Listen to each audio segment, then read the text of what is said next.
Jonathan Swift. Here. Reading of the mission statement, Mr. Hagan.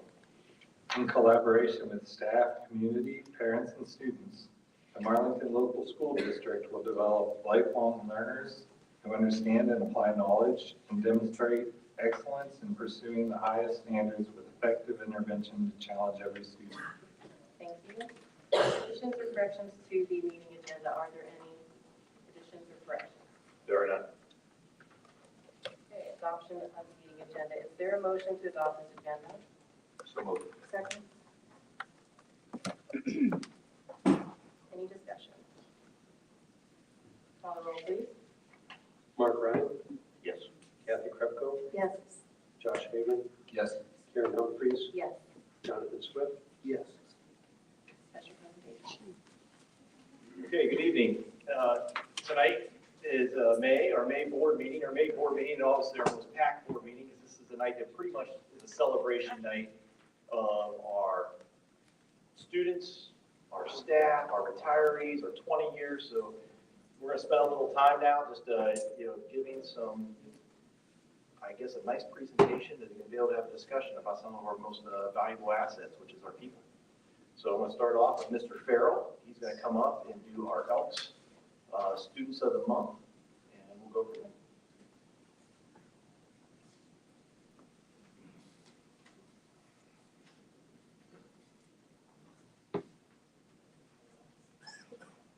Good evening. I have the privilege of introducing two of our high school students as the Elks Teens of the Month tonight. When I call your name, if you would please come to the front. I'll get to brag about you for a little bit, and then we'll take a picture afterwards. First student of the month is Emma Foyt.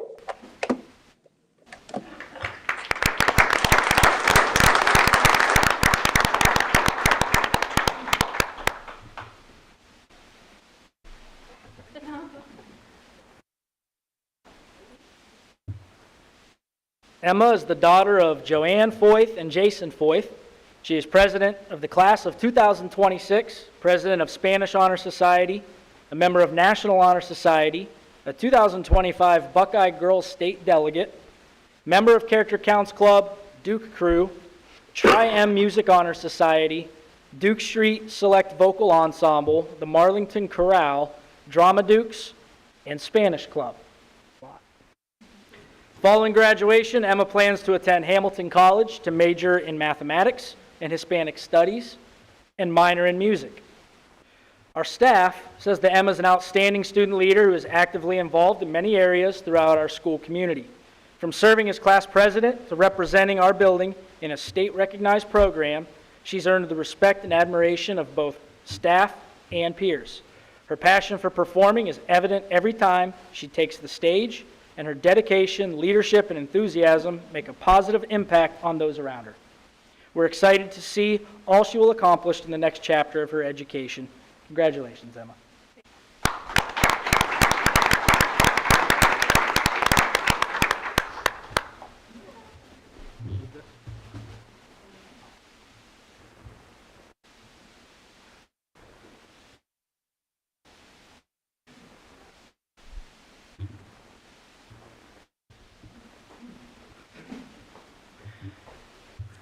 Our other Elks Teen of the Month is Bryson Jones. I didn't see Bryson yet, so I will go ahead and still read his bio here, as is well-deserved on his end as well. Bryson is the son of Robin Jones and Andy Jones. He's a member of National Honor Society, Duke Crew, and the varsity football and basketball teams. Following graduation, Bryson has committed to continue his academic and football career at Baldwin-Wallace University to major in nursing. Our staff says that Bryson is a positive influence throughout our school community, always bringing a smile and contributing in meaningful ways. His peers see him as a leader both in the classroom and in athletics, where he consistently leads by example on the field and court. Bryson's continually looking for ways to get involved and strengthen our school culture through his attitude, effort, and character.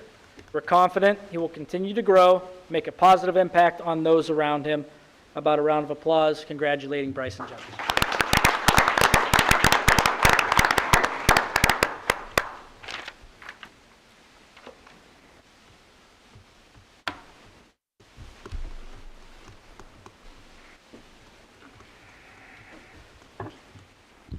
Okay, congratulations to our Elks Teen Students of the Month. All right, so the next little bit of time here we're going to spend, we every year in May, we get the opportunity to honor our Marlington staff that has been in Marlington as an employee for 20 plus years. Okay? That's basically, it doesn't matter, you know, you have to be you're working for our district for 20 years, not just being in the field, you know, at any type of educational field for 20 years. So every class is different, that's what I call it. So it's like, you know, the class of 2002, the class of 2020, whatever, when they come in to Marlington, you know, where they're at 20 years later. So in this current class, we have 3 staff members this year that have hit 20 years, 2 of which I think are here tonight. So before I talk about their 20-year service, I'm going to go ahead and have them come up here. So if Jen Batdorf.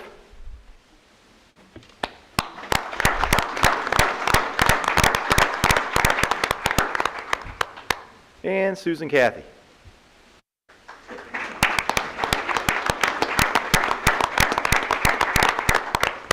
And I'm going to mention our third 20-year employee that would have been here tonight would have been Lisa Manos, but she does have some things going on with her family, and she was unable to make it tonight.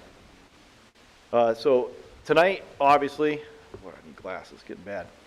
You know, I had to write down and type out what I wanted, but you're talking about 20 years of service. Now, both Jen and Susan, doesn't matter, huh? So I go with Sue. Both work in the field of food service. I mean, correct?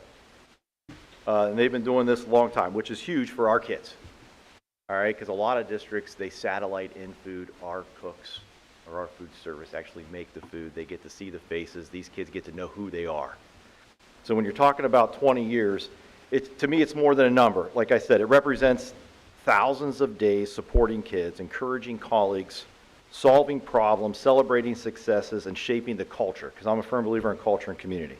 That's 2 decades of educational changes, technology changes, generational changes, student changes, and they've just been consistent, and that's really, to me, extraordinary. We honor those tonight, these 2, or actually 3, their talents, patience, and the heart that they've given to Marlington local schools. Their work has made a lasting difference to the lives of countless students, families, often in ways that are never fully measured. Their impact as a caring adult, supportive colleague, and steady presence goes along with the school community, lasts long beyond every school year. On behalf of the Board of Education, our administration, the entire Marlington community, we thank you for your commitment to your professionalism, your belief in our students. You set the tone. We are better because of your service, your time, your commitment. We're deeply grateful for the example you set, and I'd like to please join us in a round of applause one more time for our 2 20-year service employees.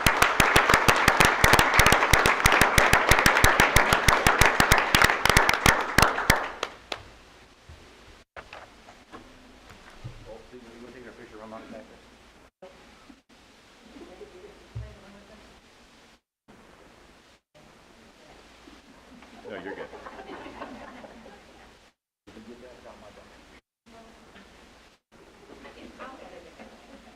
All right.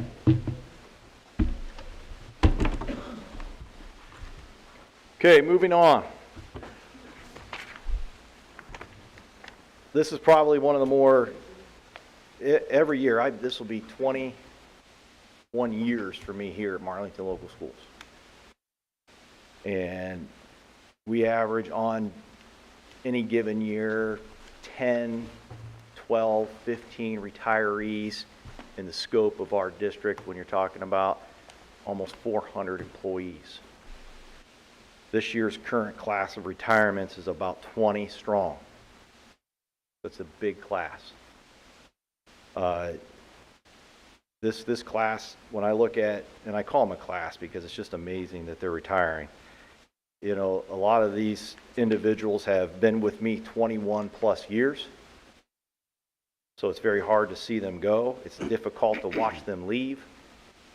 It's funny because we have an expectation of change for our children every single day, but we as adults and we as educators completely dislike it, including myself.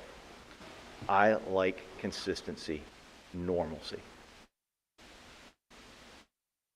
So tonight, as we roll out our retirements, how it works is basically if you currently where you retire from, your administrator, maybe your supervisor, the person that you kind of spend some time with as you retire, is going to come up and say a few brief words about you.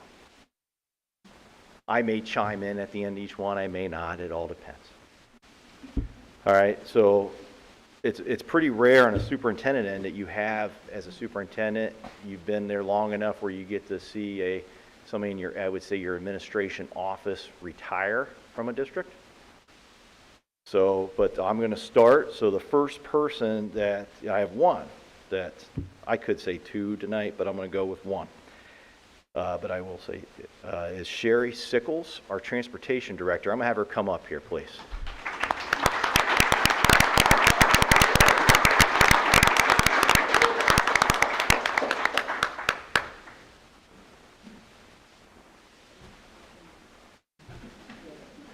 No, you're not talking yet.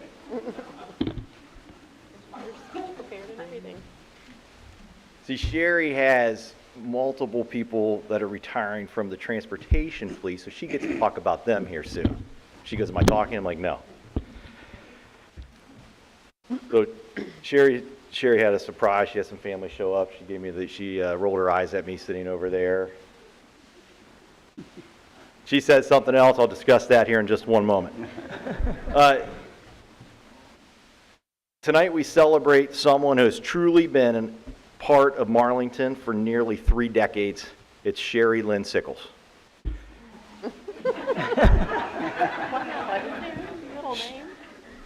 Sherry started her journey with the district in 1998 as a substitute bus driver. In 2004, she became the secretary to the business manager. By 2007, she was promoted or demoted to food service director, which Jackie now holds. Then in 2011, superintendent walked in. According to Sherry, she was forced transferred to transportation director. She has lived in the transportation director since 2011. It's now 2026. If anyone knows Sherry, you know that phrase, always, that she will always deliver. You know, she does that, and she does it with a little bit of sarcasm and a little bit of laugh. When Sherry first started, the administration office was actually much larger, a larger operation than what it is. There was about 12 people working together, and those 12 people all worked in the little chicken coop right up the thing. We call it the White House. So if you imagine putting 12 people in there. As the years, the positions came fewer, but in the effort to save money, more responsibilities were passed on to staff, which is fine. That remained, Sherry became the perfect example of reality, wearing many hats far beyond transportation and always stepping up to do whatever's done. She's not just a transportation director. There's a litany of other jobs that she does on a consistent basis that really nobody even thinks about. You think the 3 townships need salt, the salt to be stored, Sherry's doing that. You talk about shredding, you talk about plowing, you talk about ordering for all the facilities and things that happen within this district, Sherry is there. If you ask Sherry the best day of the school year is, like, what's the best day of every year? That's when you ask Sherry. I asked Sherry. She doesn't want me to say this. But it's true. She said the first day the school's out and there's no kids. But she said, really, it's because the buses are all in and the kids are safe. And honestly, that says everything you need to know about her. Beneath the no-nonsense personality was someone that cared deeply about her kids' staff and doing the job the right way. Now, let's be honest here, and this is where I'm at. Sherry's never been one to sugarcoat anything. She calls us exactly as she sees it. If an administrator made a questionable decision, there was pretty good chance, I'm going to say a solid chance, you're going to hear about it with a strategically placed F word in there.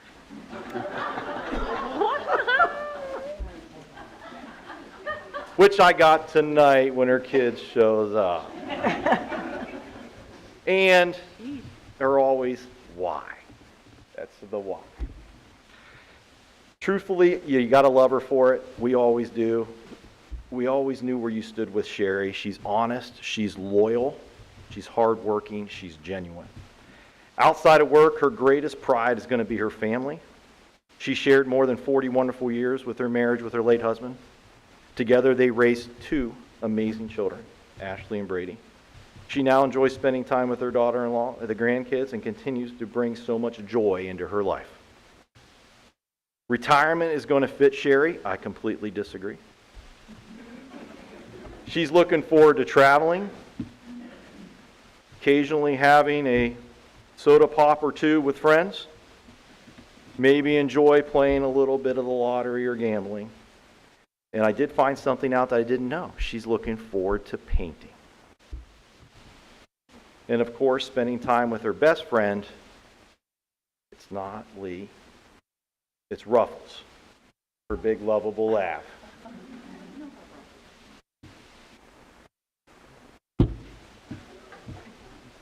Oh, just so you know, Sherry's looking forward to a trip she gets to take in Jamaica.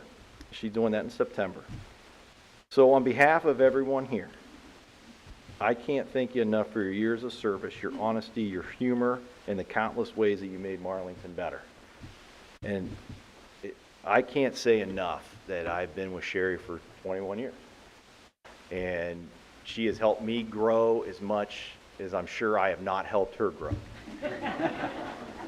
But at the same time, the countless stories that I'm sure I could sit and tell you about what Sherry's had to deal with, from a transportation to a food service to 5 superintendents to a business manager to you name it, her list could go on and on. So with that, we want to wish you nothing but happiness, relaxation, safe travels, a little bit of winning at the slots or gambling, beautiful scenery paintings, wonderful years ahead.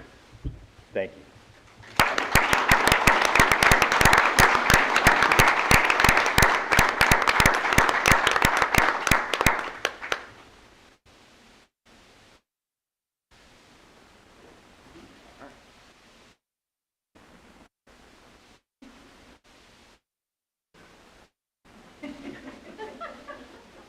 Good.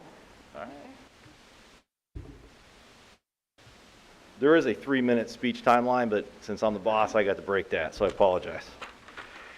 Next up, I'm going to have Alan Serpy come on up. Al is a jack of all trades, head of our, basically a lot of our facilities, maintenance, you name it. So I'm going to have Al come on up and introduce who he's going to speak about.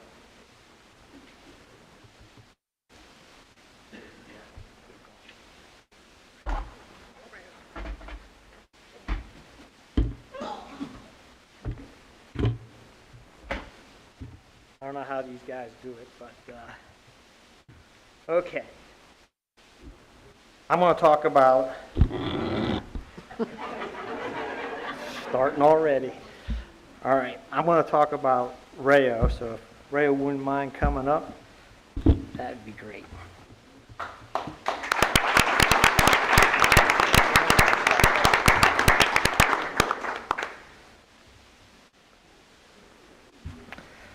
When I was first introduced to Rayo, I couldn't tell if they said Rayo or Rayo.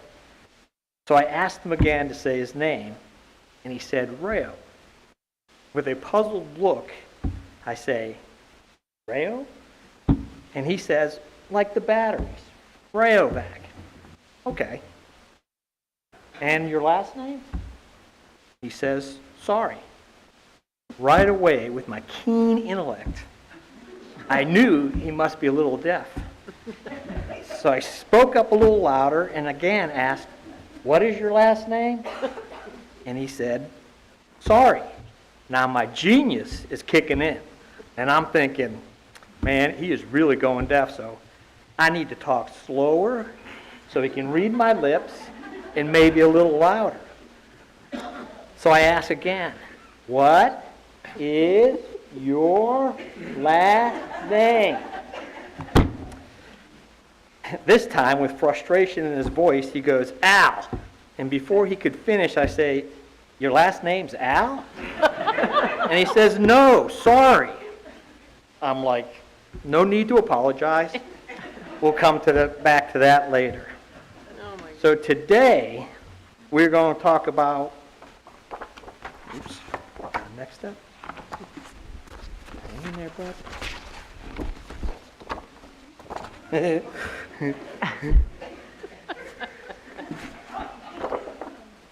Rayo, sorry.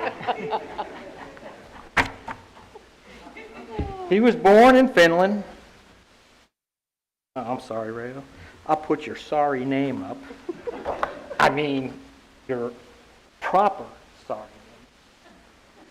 name. As I was saying, he was born in Finland. He came to America when he was 2. He speaks fluent Finnish. As a matter of fact, he taught me how to say bicycle in Finnish. I've been practicing, okay? Ready? Oh, hold on. I need marbles.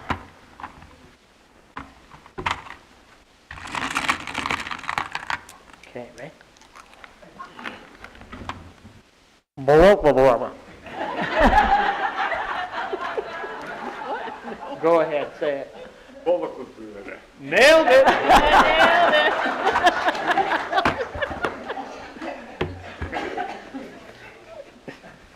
Sorry about that. We'll get back to the important stuff. Rayo has been working in the district for about 35 years. First as a custodian, unlike Swisher, who broke everything down like 1950 something. I don't know. He's been with us for 35 years. First as a custodian, then in 2013 he moved over to maintenance. 2 things I noticed about Rayo when we go to Lowe's. He would get a big greeting, kind of like when Norm entered the bar on Cheers, and the patrons would shout, "Norm!" in unison.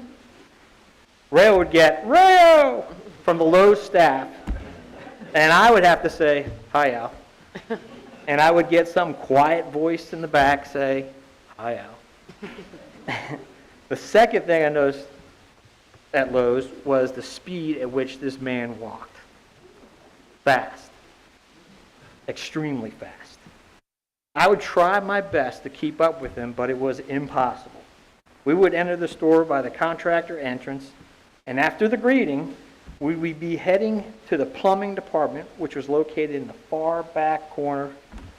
He would take off in his normal walk, and I would be jogging, trying to keep up. But by the time I got halfway there, he would be back with the 10 things he needed. Naturally, I wouldn't want him to think that I couldn't keep up with him. So as I'm sitting there, and he'd come around the corner, I would just act like I was looking at something, trying not to show that I was breathing heavy. He would look at me and ask, "Why are you so winded?" And I'm like, "I'm not winded. I'm just excited over these Rayo batteries I found." Now, I didn't think anything about it. This happens all the time. But then something happened that showed me Rayo's genius. One day after work, I stopped at Lowe's to pick up some things for the house, and I had a conversation with one of the cashier ladies, and this is how it went. Jean, the Lowe's cashier woman, "Al, why didn't you apply for Rayo's job instead of giving it to Brian?" "Al, what do you mean, Jean? Like, be the boss?" "Jean, yes. Why not? You've been doing this for a while now." "Al, well, Jean, I am Rayo's boss. Been his boss." So, she looked shocked and a little embarrassed, and she apologized and awkwardly walked away. So, this whole time, putting up with meetings, putting up with Swisher, having to say something nice about Rayo was for naught. Rayo has been the boss this whole time. Do you know what we call Rayo for pulling this off? Genius! Anyway, Rayo is like a hummingbird, constantly in motion, blitzing here and there like poetry in motion. He moves so fast, it's a blur. And you really can't see what he's actually doing. But one time, I caught him. I caught him at rest, and I saw exactly what he was doing. Eating.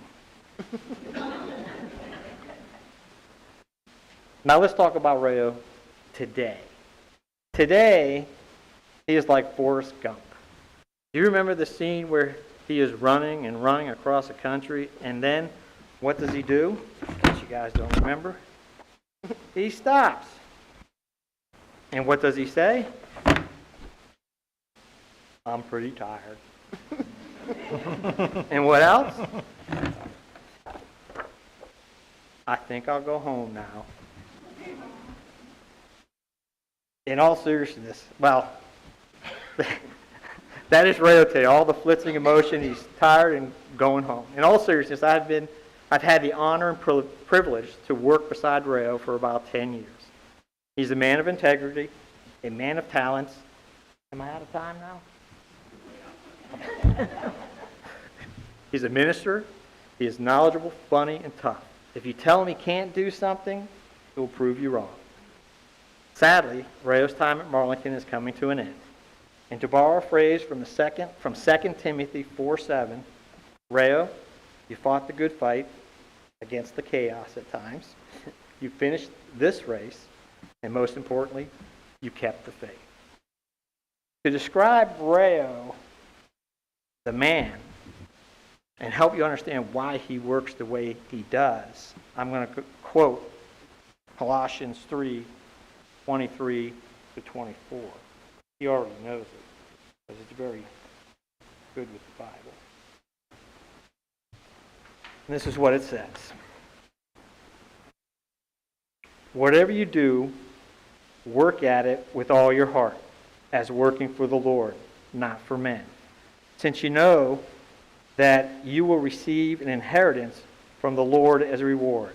It is the Lord Christ you are serving. That is Ray. His work ethics, hard work, his commitment to excellence wasn't for Marlington or for me. It was for his Lord and Savior, Jesus Christ. Rayo, may you have many more years with your woodworking, your Bible studies, and most of all, spending time with your wife and family. Keep fighting the good fight. Thank you for everything you've done over the years for Marlington School. You're loved and will be missed. Thank you.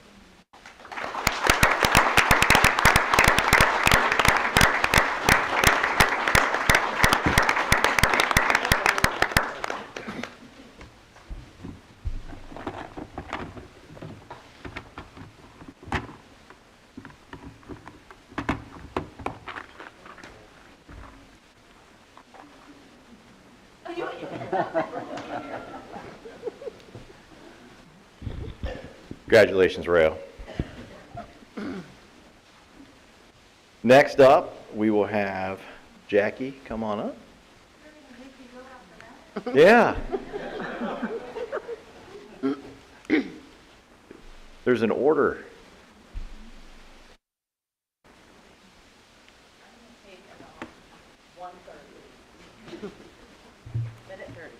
You're good. Good evening. Tonight I'm honoring Sue Cathy. Sue, you want to come up? I'm going to try not to cry. Been emotional today. Sue asked me the other day if I had her retirement speech ready. I politely told her she wasn't retiring. Sue has been here for 20 years, as you already know. She was my daughter's lunch lady, and maybe some of your children's also.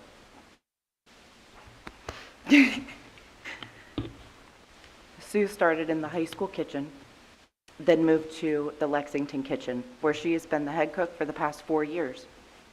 She has 4 children who I remember feeding at the middle school. And now they have given her 7 adorable grandbabies. Crying. She's looking forward to spending more time with all of them, but most excited about no more 5 o'clock alarm. Sue, you have been you have been a huge asset to our whole Lunch Lady family. You have always been a problem solver on short notice and an awesome last-minute fixer. You have always loved the kids, your job, and your coworkers, but you have also been a true friend. You have made the Lexington kitchen an enjoyable place to be, and you are most definitely going to be missed.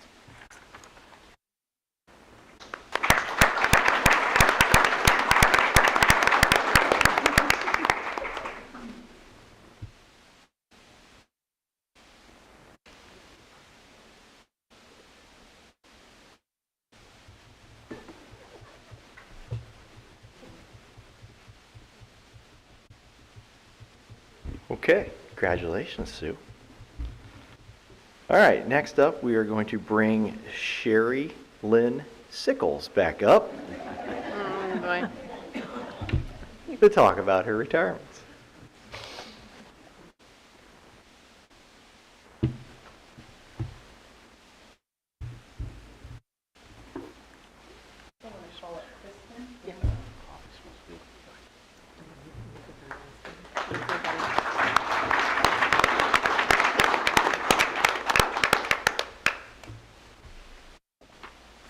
So Kristen came to work for us as a bus driver in the fall of 2020 as a sub-bus driver, and then she got hired in full-time August of 21. She worked as a bus driver for Lake Local for 12 years before coming to us at Marlington.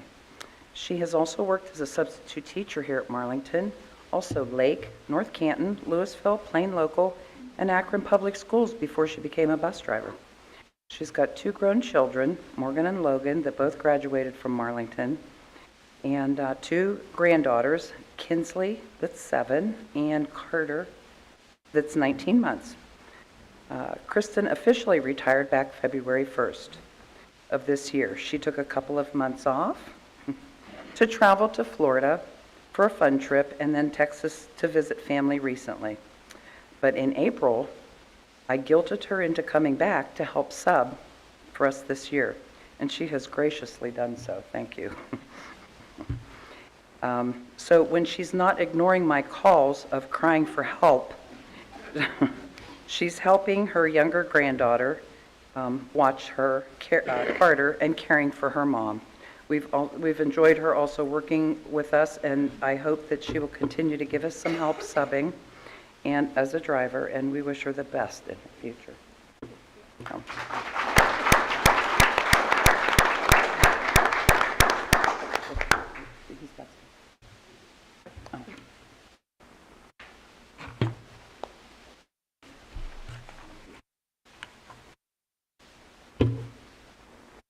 Colleen Kunzman, please come forward.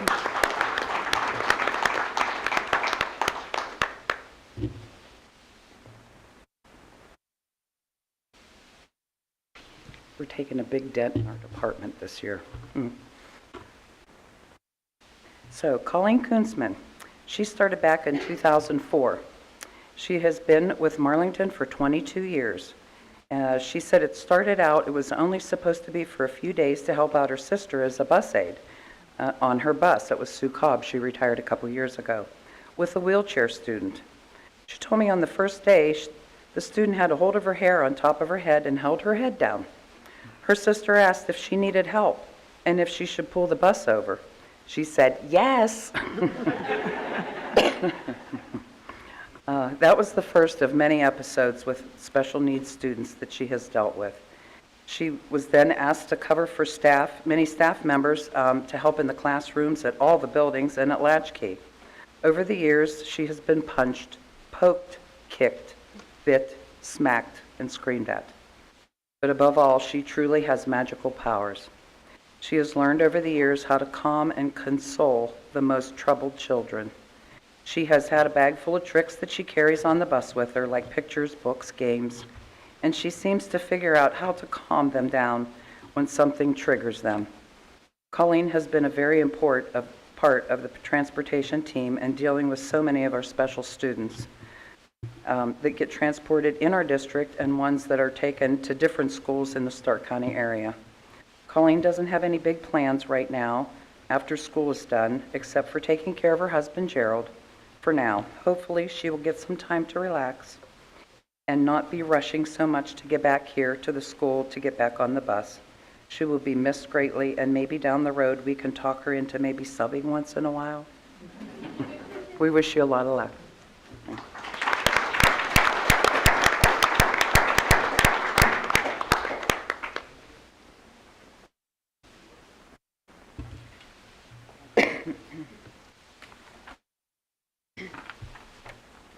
Okay, so next, Sabrina Hellman.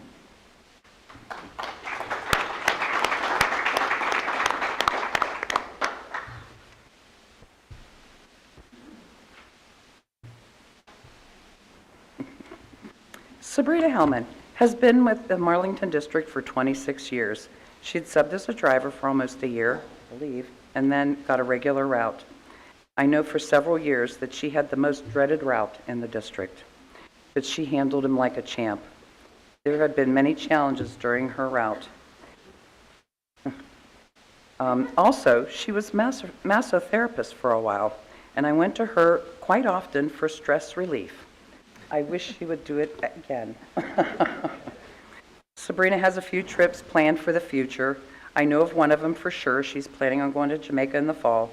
She plans on working on some projects in her house and not stressing about driving the bus in the snow, the cold, and the dark. I know for sure that she will not be wanting to be called back for a sub-bus driver. She also is looking forward to not stressing out over the random drug and alcohol testing, which means she plans to relax, enjoying a few drinks and maybe a gummy or two. We will definitely miss her wild sense of humor and quick Italian temper, and she will be so missed here, so we wish you the best of luck in your next chapter.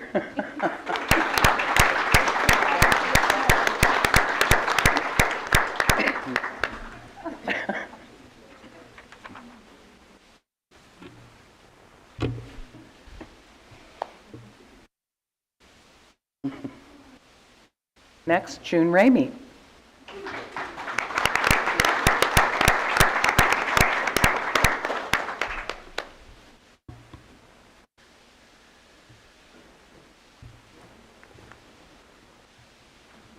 June Ramey started here driving bus in 1998 and has been a dedicated employee for 28 years. She also graduated from Marlington in 1976. She has been my partner in crime, participating with me for 15 years at the bus rodeo, recruiting other drivers to join us, and always organizing and setting up practice courses on the campus, marking up the freshly paved parking lots with paint, which then Mr. Swisher would yell at us for marking them up. June would always come up with the greatest designs for our t-shirts every year and would help with the help of her talented daughter, Sarah. I must add how talented this woman is. She can decorate the chicken shack, which is the White House, on a dime. She's a great expert shopper at finding deals at all the Goodwill shops. She recently found great cushy chairs for our driver's lounge room for $1.98. But she waited until Wednesday's senior discount day and got them for $1.88. June has also worked at the grounds department for 18 years and worked through spring through the fall months. She lined sports fields, got them ready for the games. This woman is full of a lot of knowledge. She plans on spending lots of time with her family, Sarah, Keith, and watching her two grandchildren play ball, Ramey and Caleb. She has a trip planned this summer to Virginia Beach for a ball tournament. So I hope she has time to plant her feet in the sand for a little bit. She will be greatly missed here and has been a great piece of the puzzle here at Marlington. Good luck.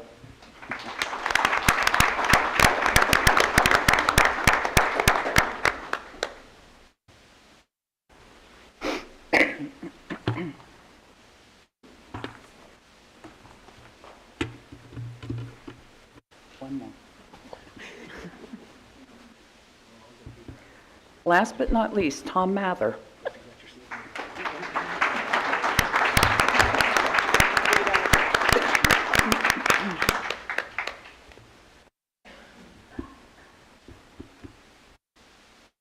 Tom Mather, our head mechanic. Where do I start? Back in 2013, I hunted this man down and kept after him to come to work at Marlington as one of our mechanics, and he finally buckled. It was the best hire ever. This man has many mechanical talents and is an extraordinary mechanic.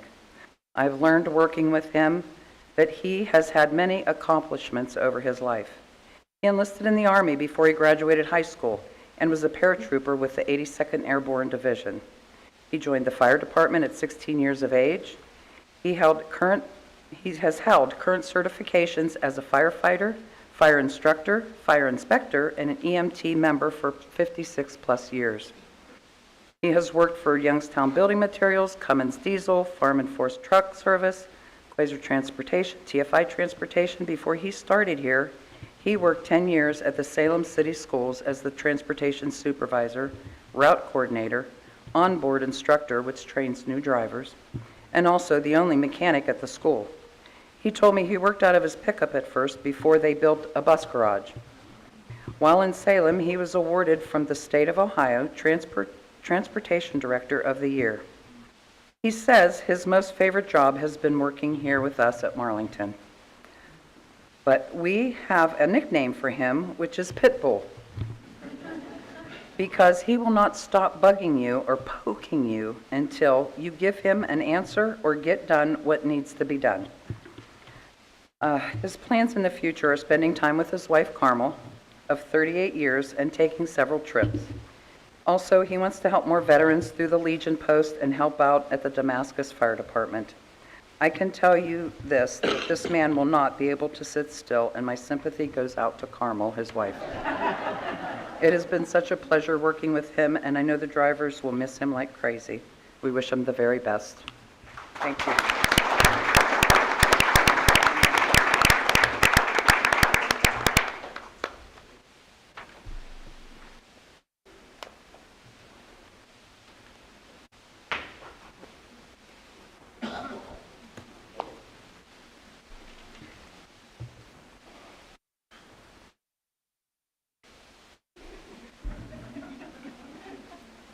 She's very generous about Tom there. You could go on. I mean, when Pitbull was a minimal nickname because he is adamant when he wants something done, he will hunt you down, regardless. So it's I told him tonight when he walked in with his wife, I said, "Don't be mad, but you're on the retire, rehire business for coming back," and he just rolled his eyes. Like his wife's looking at him like, "That better not be true." He said, "No, it's not." All right, moving on here. So we're going to have Mr. Mike Farrell come on up, our high school principal.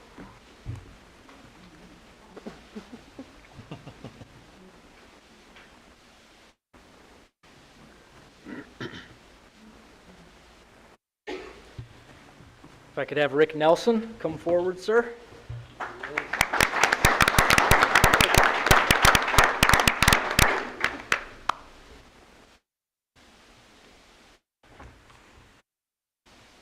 So I had the privilege of getting to know Rick over the last few years, working with him, alongside him here at the high school. One of the things I noticed immediately about Rick wasn't just how hard he worked. It was how attentive and kind he was to every single person that talked to him. Whether he was talking with staff or students or parents, visitors, he gave every single individual his absolute undivided full attention in that moment. So he really had a way, and I'm sure he still does, of making you feel like whatever you're talking about is the most important thing in the world at that moment. If you have to ask him something, he was right in the eyes staring at you. Yes, I got it, every time. So I saw this firsthand many times. Rick he'd stop and talk with, come in for athletic events, he'd stop, and he and my daughter are talking for like 5 minutes before we even get to the event. And they're just having a full conversation. And it was the same thing as when it was an adult. Every time. He greeted parents as they entered the building for any event. Always took the time to check in on me or anyone else who crossed his paths. "Hey Mike, how you doing?" Every single time. Never once passed by without getting asked that question. He would beat me to the punch. And he genuinely wanted to know. because he was locked in at that moment and there was nothing else going on. He genuinely wanted to know how you were doing. So it was never just a passing comment. It was always more of invitation to have a conversation with him. And I appreciated that very much. Rick was someone you could always count on. No matter what he was working on, whenever assistance was needed, he responded immediately. I'm on it on the radio, right? He found a way to get things done quickly and efficiently. Anytime you called on the radio, it was, yeah, what could I do for you? Or, I'm on it. That willingness to help and serve, it made a tremendous impact on our students, our staff, our community, and myself. I'm just seeing how you carried yourself and how you go about your business. Rick, thank you for everything you've done for all the students and staff here at Marlington. Your kindness, dedication, and work ethic have left a lasting mark on this district. We hope you're enjoying retirement. Our conversations, I know you were looking forward to it. Every day's a Saturday. And we wish you nothing but the very best in the next chapter. Congratulations. Thank you again.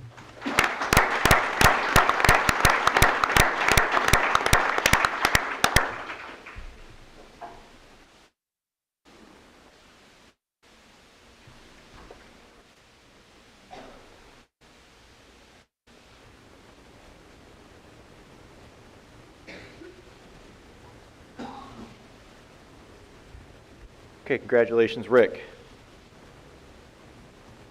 Next two, no, all right. Next up, we're going to have Mr. Rizzoletti from the middle school come on up and talk about his retiree.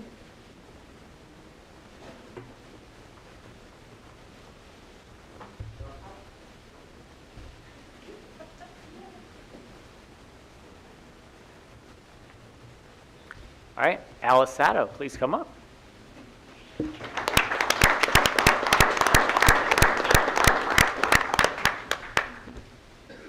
We'd like to recognize Alice Sato for her years of service to Marlington.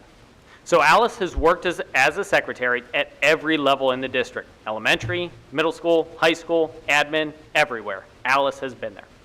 Her retirement was at Christmas break this year, and at the middle school, we miss her every single day. Alice has a thoroughness and a professionalism that's unmatched. If she tells you something, it's right. If she says she's going to do something, she does it, and it's perfect. Her attention to detail is impressive. There's many times over the past few years when I've recorded a date wrong on a form or filled something out incorrectly, and Alice always spots it. These professional habits are important, but they're not the most important thing about her. Alice cares for the people around her. She consistently makes connections with both students and staff. She's been the welcoming face, the first face of a school for years. And it's a good thing it was Alice as the contact point for so many students and families. And even though we miss her at school, we're happy for Alice to be enjoying her family and her retirement right now. Congratulations to Alice Sato.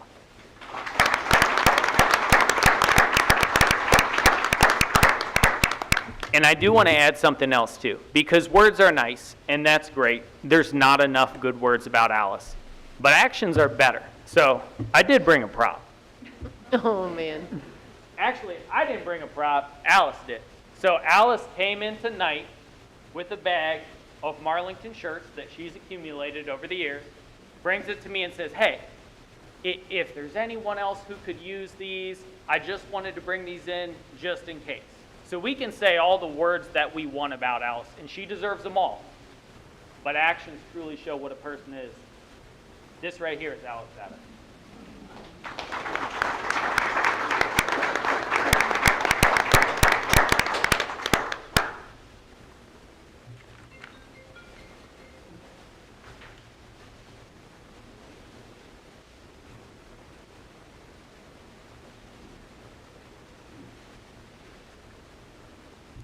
Congratulations, Alice.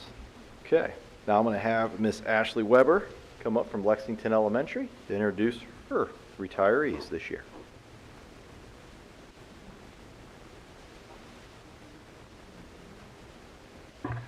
Good evening. Good evening.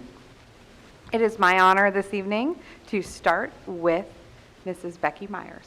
Come on up, Becky.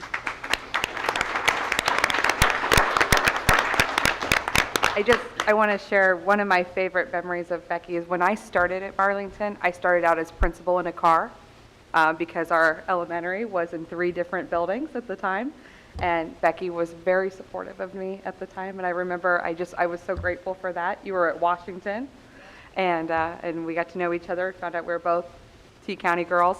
And I was very appreciative of that. You were so kind. So let's talk a little bit about Becky. It's my honor to recognize Rebecca Myers for 26 years of service, all of them right at Lexington Elementary School. Over the course of her career, Becky has worn many hats in our building. She began as a Title I tutor, as most do, and she worked with students in grades 3 through 5, before serving as a first grade teacher, a 2-3 combination classroom teacher, a second grade teacher, and eventually landing in third, where she's been since 2007. Through every role, she has made a lasting impact on students and colleagues alike. Becky's commitment to education extended far beyond her classroom walls. She has served as our district lead mentor for a period of 5 years, participated on both the DLT and the BLT, and contributed to countless committees and initiatives over the years, including report card committees, Race to the Top work, everybody remember that? ELA implementation team, and our social committee. Her excellence in education was recognized through earning her Master Teacher designation, being named Teacher of the Month by Alliance Chamber of Commerce, and receiving a Martha Holden Jennings grant. Those things are all great, and we know that's you. But perhaps the most meaningful measure of her career is the former students who come back, write letters, send her cards, or simply stop to say thank you. That kind of connection speaks volumes about the relationships she has built and the difference she has made in the lives of her students. Thank you for 26 years of dedication, leadership, and care for the students and families of Lexington. Congratulations on your retirement, Becky.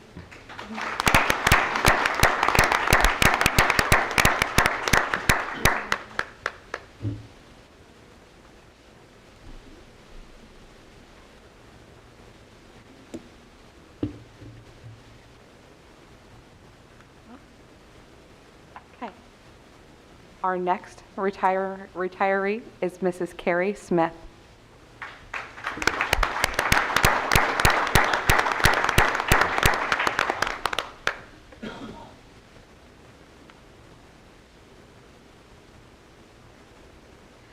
What I think I want to say about Carrie is she came to Lexington, and the reason that she came to Lexington, I love this. We are so fortunate because if you get Carrie, you get Heather. They are a team, right? They are a team. And you wanted to end your career at Lexington to work with your best friend. And I think that says a lot about both of you. We will miss you and both of you, so please come back. So tonight we are honored to recognize Mrs. Carrie Smith for her many years of dedication to students and families in public education. Carrie began her career spending 3 years at Akron Public Schools as an intervention specialist before joining the Marlington team. She's been here for 29 years, both as a 4th grade and 5th grade intervention specialist and a 1st grade teacher. Altogether, that represents more than 3 decades of service to children. Throughout her career, Carrie has built strong relationships with students, families, and her teammates. When reflecting on her years in education, she shared that the friendships and the students she met along the way are what she treasures most dearly. Working in both intervention and classroom settings requires patience, flexibility, compassion, and a deep belief that kids can succeed. Carrie consistently brought those qualities to her work and helped support students through both challenges and successes during her tenure. In schools, it is often the steady, caring people who leave the greatest mark. The educators who show up day after day, quietly doing their work and making things work for kids. Carrie, that is you. Thank you for 32 years in education and for the care and commitment you have shown to generations of kids. We wish you the best in your retirement.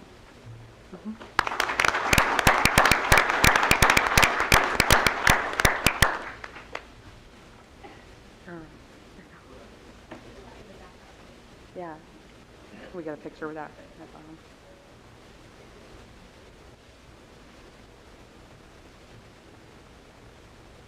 I have two other retirees to honor this evening. I don't believe either of them are here.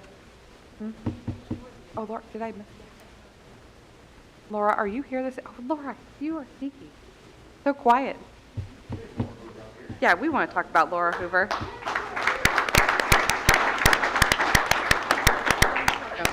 Don't cry. Don't cry.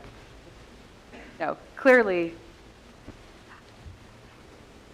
first I just have to say, if you have walked in Lexington and you have seen a beautiful bulletin board, a beautiful backdrop, a unique painting, that is Laura Hoover. She graciously shares her artistic skills with us. And I might just, give her a call and see if she's available for that again. The other thing, if you see someone packing up their car with all of the donation items that we're cleaning out at the end of the year or the end of the lost and found, Laura knows that she will pack it up, take care of it, and we just appreciate that so much about you. So it is my pleasure this evening to recognize Mrs. Laura Hoover for 27 years of service to Lexington Elementary School. And Laura starts as a lot of our team members at Lexington start as a parent before being an employee, right? She was a volunteer. She first became part of our school community as a volunteer and a PTO mom. And over the years, Lexington became much more than just a workplace. It became a second home for Laura with her team. For 27 years, Laura has helped make Lexington a welcoming and caring place for students, staff, and families. When reflecting on her time, she described Lexington as a special place filled with people who truly love and care for one another and for our kids. Laura shared that some of her favorite parts of her work included decorating bulletin boards, the cafeteria, and the staff lunchroom, always finding ways to brighten spaces and make them feel inviting and joyful. She also loved organizing and helping bring order and care to many moving parts of our busy school. But beyond all of those things, Laura hopes to be remembered most for her love and kindness towards both staff and students. And I can confidently say that is exactly how people will remember you. Laura, thank you for the countless ways you have cared for Lexington over the last 27 years. Your kindness, creativity, and heart have left a lasting impact on our school. Congratulations on your retirement.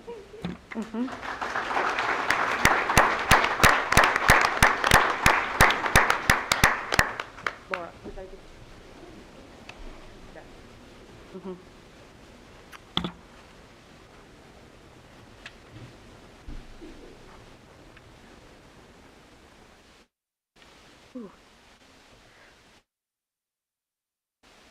All good. My last retiree to recognize tonight is Mrs. Wendy Leiden. Wendy, over the course of her career, has served many years, 28 years actually, in Youngstown City School District, teaching both special and regular education students. In 2009, she was recognized as the Teacher of the Year for her outstanding work in special education at the alternative high school level. Wendy's passion for literacy instruction led her to become trained through the Ohio State University's Literacy Collaborative program as an intermediate literacy coach. That's when I got to meet Wendy. She then spent 5 years coaching teachers and administrators in grades 3 through 6 while helping implement the Literacy Collaborative framework throughout multiple buildings in Youngstown. Her work expanded across Northeast Ohio through the Mahoning County Educational Service Center, where she served on the ELA team and helped secure 2 Striving Readers grants supporting districts across 4 counties. In addition to her K-12 work, Wendy also taught in the Literacy Master's Program at Youngstown State University, helping prepare future educators for the classroom. Here at Marlington, Wendy continued her commitment to kids through her work in special education. Beyond education, Wendy volunteers at Mill Creek Metro Parks in the Nature Education Connection program, continuing her passion for teaching and learning in new ways. Wendy, we know you're not here, but we do want to thank you for your dedication, expertise, and care you have shared throughout your career. Your impact has reached far beyond a single classroom and will continue to be felt for years to come. We wish Wendy the best on her retirement. Thank you.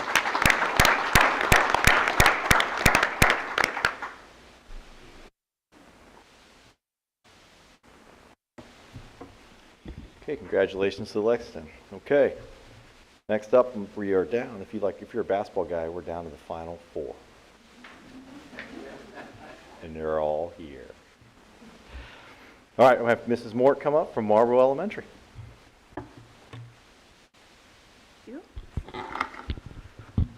Good evening, everyone, our board, administration, and our Marlington community. It's a bittersweet honor for me to stand here tonight to recognize a true cornerstone of Marlboro Elementary, Mrs. Danielle Heather.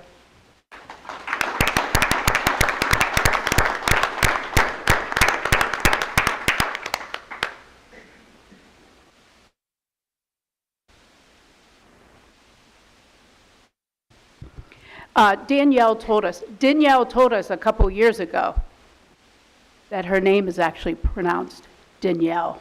So we try really hard to say it the right way. We tell her, hey, remind us we say it right. She's so humble and kind and cares more about what other people are feeling. And she forgets to correct me all the time. So I hope I say it correctly tonight. We're a good combo, good combo. To truly understand Mrs. Danielle Heather's impact, you have to look at the numbers. They only tell part of the story. She has dedicated 32 and a half years to the students of our district. 16 years at the middle school and 16 years at Marlboro. And now she prepares to hang up her whistle and enter a well-deserved retirement. When I asked Mrs. Heather about her plans for retirement, she was wonderfully honest. No big trips or schedules just yet. She is simply looking forward to a life without an alarm clock and the freedom of not having a set schedule. In a career spanning over 3 decades, you collect a lot of memories. But for Mrs. Heather, it isn't the big events that stand out. It's the hard work. She told me that what matters most are the small things. The smiling faces at drop-off each morning, the pure excitement of her students' faces when they see a new game set up in the gym, and the deep-rooted relationships she has built with parents, staff, and thousands of children. If you know Mrs. Heather, you know she is the definition of humble and kind. She is a role model for fitness, but more importantly, she is a role model for character. She is a kid-centered educator who cares for her students just as much outside the gym as she does inside. At Marlboro, she's been the ultimate team player. She didn't just stay in the gym. She was a vital part of our academic mission. Over the years, she consistently provided academic interventions to support student skills and was always the first to ask, how can we incorporate movement into this intervention to make sure her students were engaged and learning? Mrs. Heather, you leave behind a legacy of health, happiness, and heart. You have been a steady hand and a kind soul for our students for over 32 years. We will miss you greatly, but we are so excited for you to finally enjoy those quiet, no-alarm mornings. On behalf of Marlboro Elementary and the entire Marlington Local School District, thank you for everything. Congratulations, Mrs. Danielle Heather.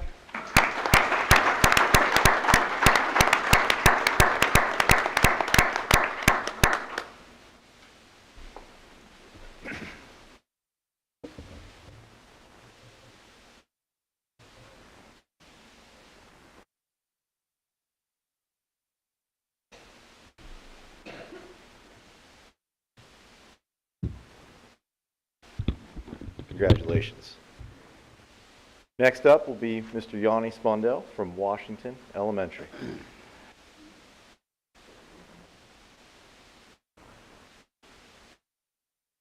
Right. Good evening.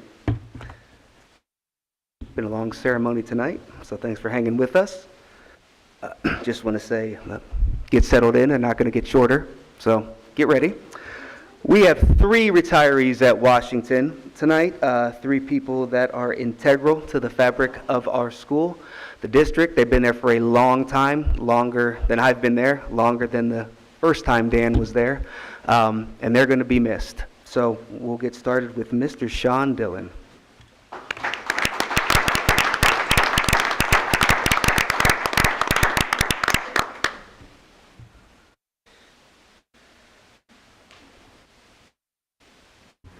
All right. Sean has been teaching for a total of 33 and a half years. 29 of those years came at Washington. He is a Marlington grad. He's only worked at Marlington.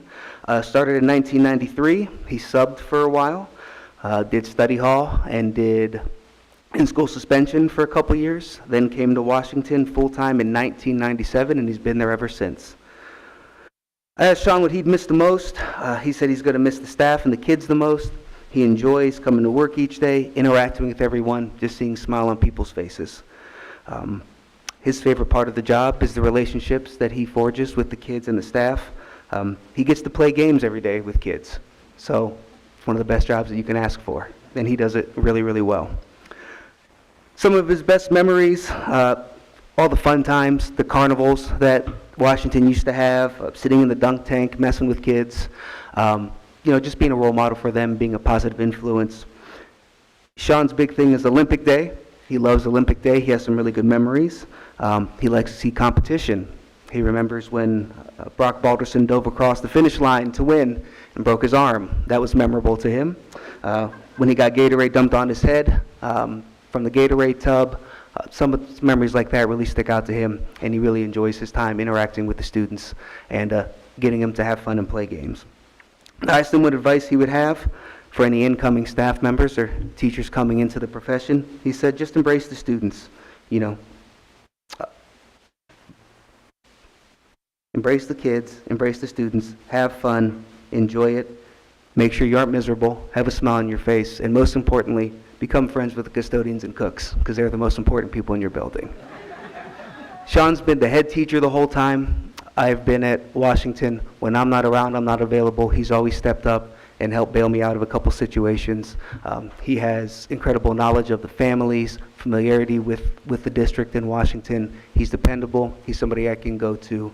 He's always been professional, and I appreciate his friendship and everything he's done.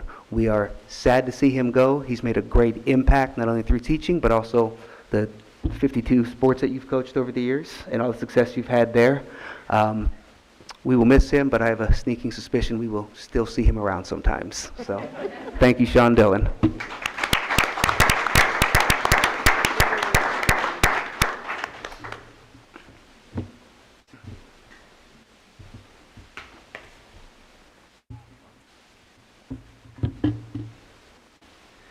Next up, Mrs. Cindy Bowser.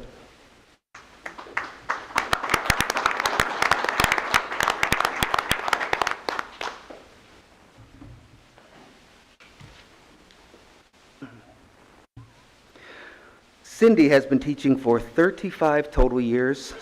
She's been 29 here at Washington. She is originally from New Jersey. Went to Heidelberg for undergrad, then went to Akron, Sacred Heart of Mary, kindergarten and preschool for a couple years in Indianapolis. Subbed for a couple years when she came back, then got a full-time gig at Marlington, and at Washington she has been teaching kindergarten and third grade ever since she came back. She's a staple of the building. Kids always come back to see her. Her reputation precedes her, and she is well loved by the Washington community. I asked her about what she'll miss the most. She said, just getting children to love reading. She'll miss that the most. She loves working with the Washington staff. She has great friendships she's forged over the years, but she loves when she sees kids light up when they start to learn to read and love it. The favorite thing about being a teacher was spending her day with the kids. That's just it. That's the best part of the day, is just being able to be in there with the students and share her passion of learning with them. Some of her favorite memories, her best memories. She had one good one. Her one favorite memory was of Daniel Krupko. He was an excellent storyteller. He had the class believing that they had went to Africa for a long trip, visited and toured around, but there were no pictures. The camera fell in a pit. It broke, so he couldn't show the class anything. Came to find out that wasn't true. Cindy has been chosen twice to be an honored educator by students at Marlington, which, if you know, is really hard to do for elementary teachers, just because students are so far removed from them. So that's impressive. Last year's valedictorian reached out to Cindy. She was one of his most inspirational mentors that he had, wrote some very nice things about her, and that really speaks to Cindy's character and what she does. There's always students that come back, that write to her, that send notes, that come and visit, that tell her that she's been a great motivation to them and how much they appreciate everything she's done. I asked her for her advice going forward for new teachers. She said, just have fun each day. You look for the positives. There's always going to be rough days, but start fresh each and every day. Just smile, enjoy everything about it, and sometimes just teach. Don't worry about anything else. Just get in your classroom and teach, because that's what's important. Cindy has been a wonderful friend and really mentor to me when I got to Washington. She gives excellent advice. She's always there for me. I trust Cindy. She does a great job in her classroom and with all of her colleagues. Like I said earlier, she's well known, she's well respected, and a beloved member of the community, and we are sad to see her go, but I think we have her convinced to maybe come back and help out a little bit next year from time to time. So I know she's going to travel, I know she's going to enjoy time away, doing things she loves, but there's definitely going to be a gap in Washington when she's gone. Thank you, Cindy.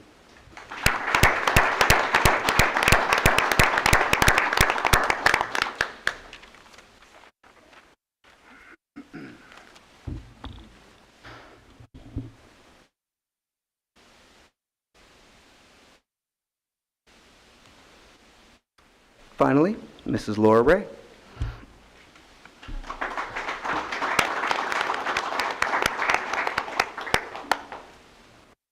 No crying. I'm telling you that. That's fine. Mrs. Ray graduated from Akron. Upon graduation, she moved to Cincinnati, where she taught 5th grade for 2 years. Got married, moved to Toledo, where she taught 5th grade there for 2 years as well. Took a break, raised kids, took time to be a mom, came back home, and got a job at Washington in 2001. She subbed at first, did a bunch of odd jobs here and there, some part-time title stuff, a bunch of different things, until she became a full-time title tutor in the mid-2000s. She's been there ever since. She spent 1 year at the middle school, but she doesn't like to talk about that. And then during COVID, she spent 1 year on DDA. She also doesn't like to talk about that. But the rest of the time, she was at Washington. I asked her what she'll miss the most. She said she's going to miss the laughs, the kids, her team, and just the general day-to-day craziness of the building, meeting with her colleagues, seeing the kids. Her favorite part of teaching is watching the light bulb go off when a kid gets something. That's the most rewarding part. It's the best thing to see when you help a kid accomplish a goal and reach an end that they were working for. Her advice to teachers: make connections with your students and families, make them feel important and heard, build relationships, and just find joy and humor in every single day. Her best memories.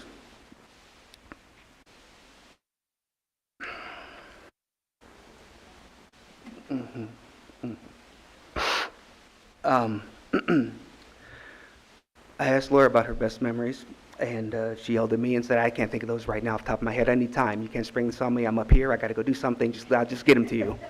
Okay, that's fine. So she did. She came back a couple days later, and she gave me this piece of paper. And on it, there's a bunch of really good memories. Field trips, when her kids were little, lunchroom stories and laughter, beating the 5th grade in the kickball game every year, cheating to make sure we beat the kids in the kickball game every year, forming friendships, all those kind of things. But because I'm so observant, I didn't realize till about a minute ago that there was a back page to her favorite memories. And one of the things she said on that back page as her favorite memory was hanging out with the Spondio kids. And just personally, Laura's a wonderful person. she's an incredible teacher, all those things.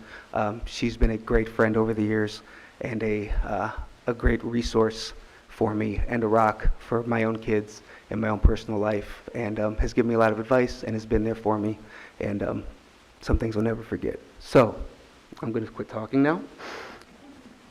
Thank you, Laura. We appreciate everything you did. We will miss you and hope to see you soon as well. Thank you.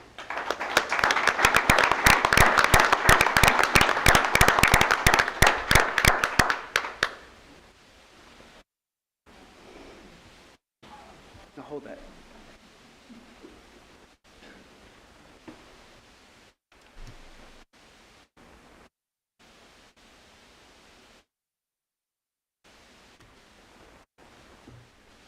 As I stated, this was, I want to say, an enormous loss to our district this year.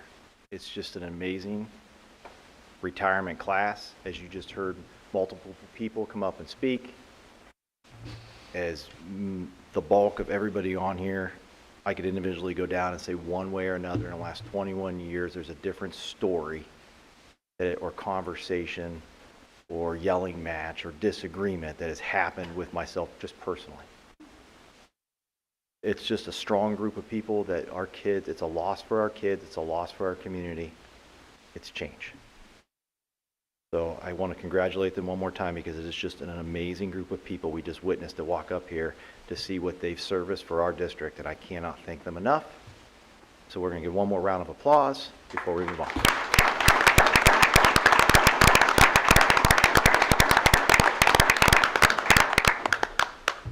Okay, we are going to take a brief minute to give you an opportunity to not be here anymore before we get to the formal part of the board meeting. If you're really motivated, you can stay. What?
Okay, and we're back. Invocation, Mr. Foss. Okay, let's pray. Dear Lord, we thank you that we can meet again like this. We pray that you give the board wisdom to make this school the best it can be for the students. We thank you for the teachers and other staff members who did so much good for our district, retired this evening. And we pray that you'll bless those that are still here and those that will be hiring in the future. In Jesus' name we pray, amen. Amen. Thank you. Superintendent's report, Mr. Swisher. Okay, good evening. Welcome to our May 14th, 2026. We just did our Students of the Month, 20-year, our retirements. So continuing with the theme that May is a celebratory month, a lot happened since our last board meeting in April. So we're going to talk about reasons to celebrate. We're going to talk about what's going to be happening here next for our June board meeting coming up. First, I want to start off just so you guys, everybody's aware that Shelley McAllister is our Marlington Middle School and High School Spanish teacher. She's our whole language arts teacher. She also does work at our elementaries. She also does work with our plays. She will spend countless hours here. You would have saw her at the art show tonight. She is always around. But she was Marlington Local School District's Teacher of the Year. So we did have a dinner a few weeks ago as a recognition banquet for that. Our Marlington Local School District Rookie of the Year, somebody that's in their first 3 years as a teacher, was Kaylee Atkins. And she is a first grade teacher at Lexington Elementary School. So she was also honored at dinner at La Pizzeria. So it's nice to be able to, honor our rookies that are coming in. Like I said, we're starting to get now, as you can see, with a large retirement classes coming in, we're going to get a lot more rookies coming in. Kind of refreshes itself from there. We talked about Students of the Month. So we got our elementary 5th grade Students of the Month. So for May, we have there at Lexington Elementary, and this young man was obviously honored at Lexington, is Easton Hone. And at Marlboro Elementary was Isabella Phillips. And at Washington Elementary was Jace Swisher. So he was very excited about that, by the way. We move over to our middle school, 2 Students of the Month. We have Nora Miller and Kayla Porniak. So those students then obviously were honored then within their own buildings. For our 5th grade Kiwanis students, obviously the Kiwanis do come to each of the buildings and do get to meet with each of the students. So congratulations to them. So the Elks, we did the Elks Students of the Month. So we have students every month that is brought through the high school for Elks Students of the Month. So Caden Tucker and Natalie Price were at some point in time our Elks Students of the Month. The Elks then choose a Teens of the Year. Okay, so we had 2 Teens of the Year from Marlington Local School District. They had Elks Teens of the Year. So that would have been Natalie Price and Caden Tucker. So the Elks, what they typically do is they have a nice banquet for their Teens of the Year from not only Marlington, but West Branch, Alliance, Louisville, St. Tom, and then any other awards that they do throughout the year when Elks does to recognize kids. They hold one banquet in the evening. I happened to be at that banquet, so I was able to get a picture of them. It was very nice. So we congratulate both Caden Tucker and Natalie Price. This all happened since our last board meeting. Prom court. So if you guys know, we had prom. We had prom over at the Hall of Fame.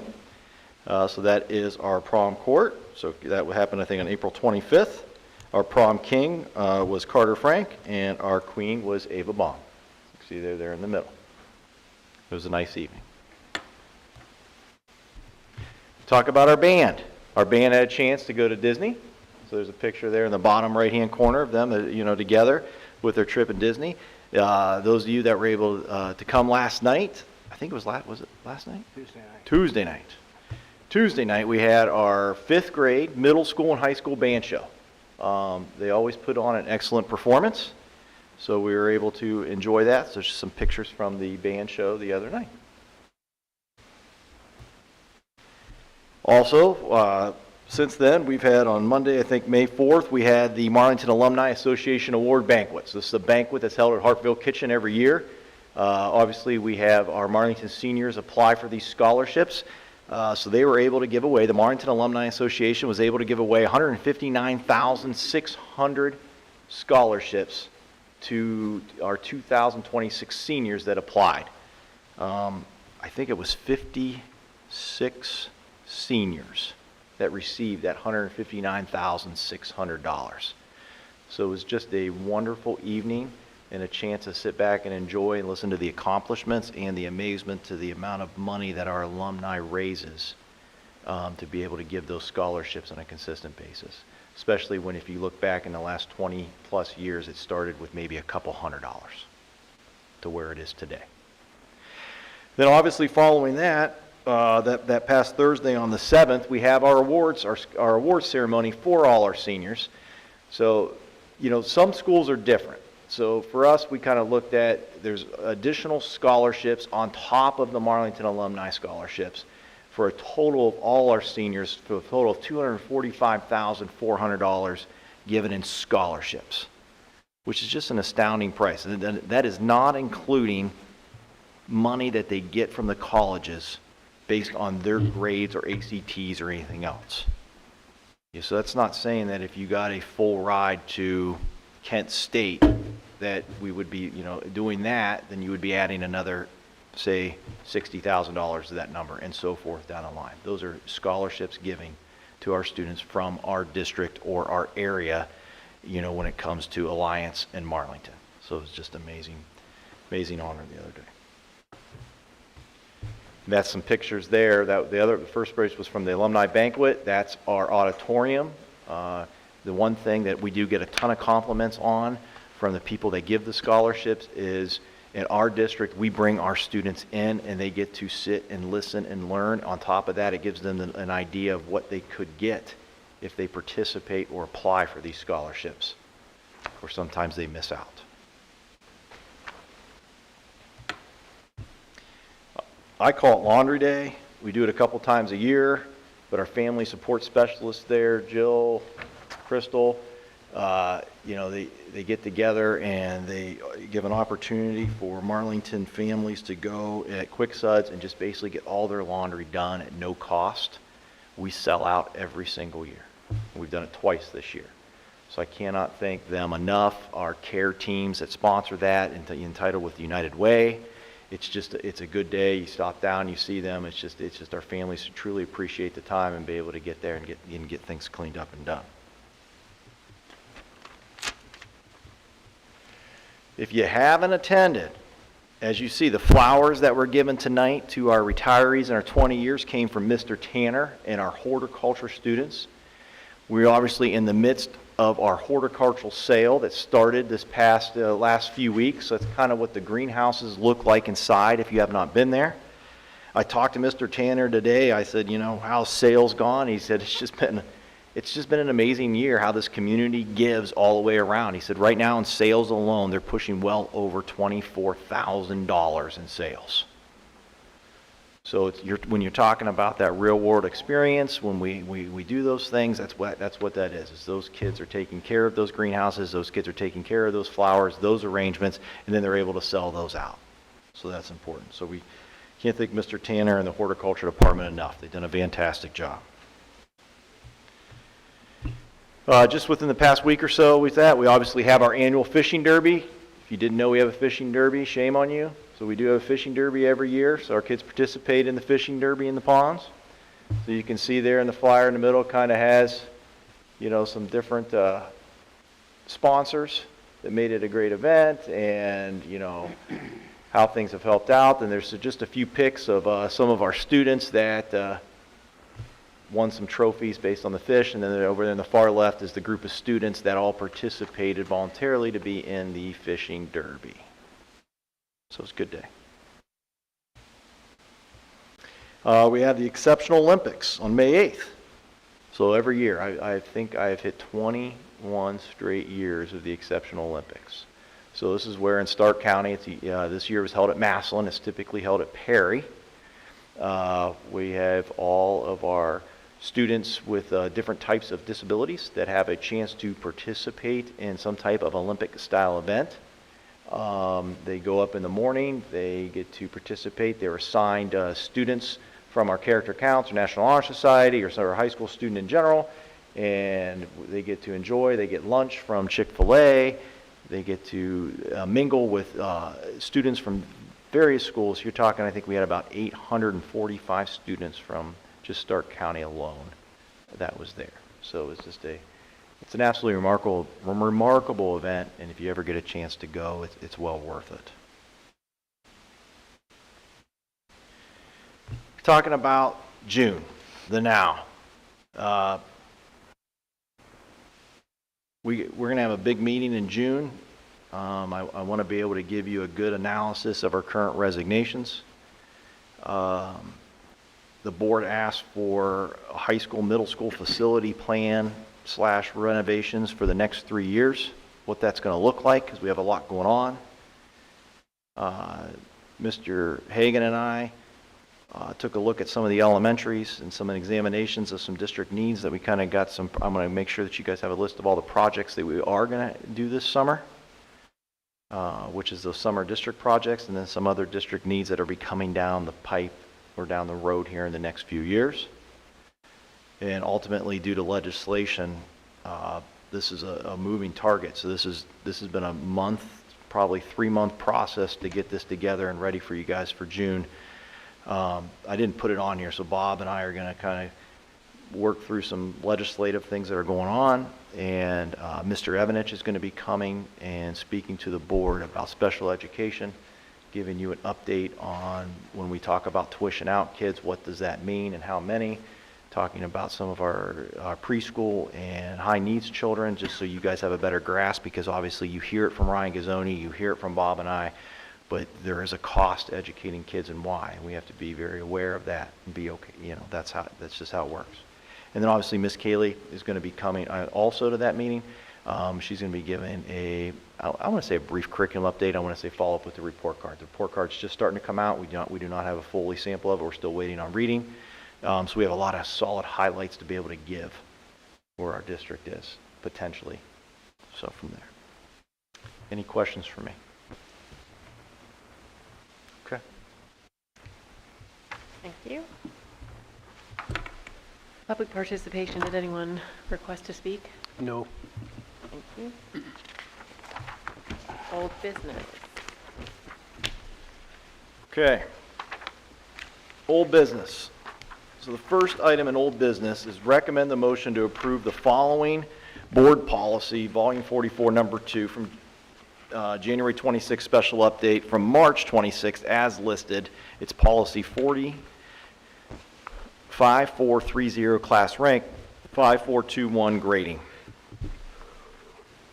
So move. Second. So we did the bulk of the policies last month. I said there was 2 policies that were removed. This one we're asking for you to move forward on because we had to get the administrators together just to make sure what was in our handbook matched what was in policy, because now the Neola or the state requires both to be in sync. So we had to make sure that those were in sync, so that's why we're asking for the approval tonight. Okay. Questions? Call the roll, please. Ms. Humphries? Yes. Mr. Swift? Yes. Mr. Hagan? Yes. Ms. Krupko? Yes. Mr. Ryan? Yes. Okay.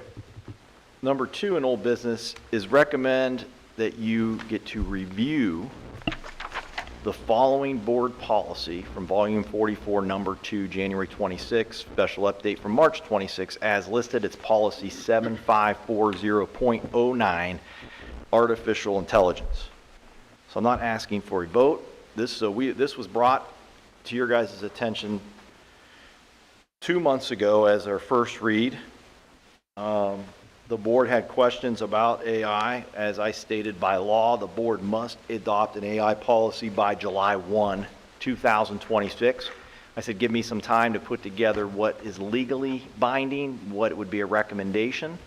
So that's why I'm giving this to you today. So all of you have in front of you would basically be the AI policy, which would consist of 1, 2, 3, 4, 5 pages full. In the green, that's highlighted in green, and you get to spend the next 30 days reading it, so I'm not going to go through it right now, is the law, okay? So as much as you may or may not like what's there, that's what the law is requiring us to do. Let's just say that would be the bare minimum, if that's how you want to put it.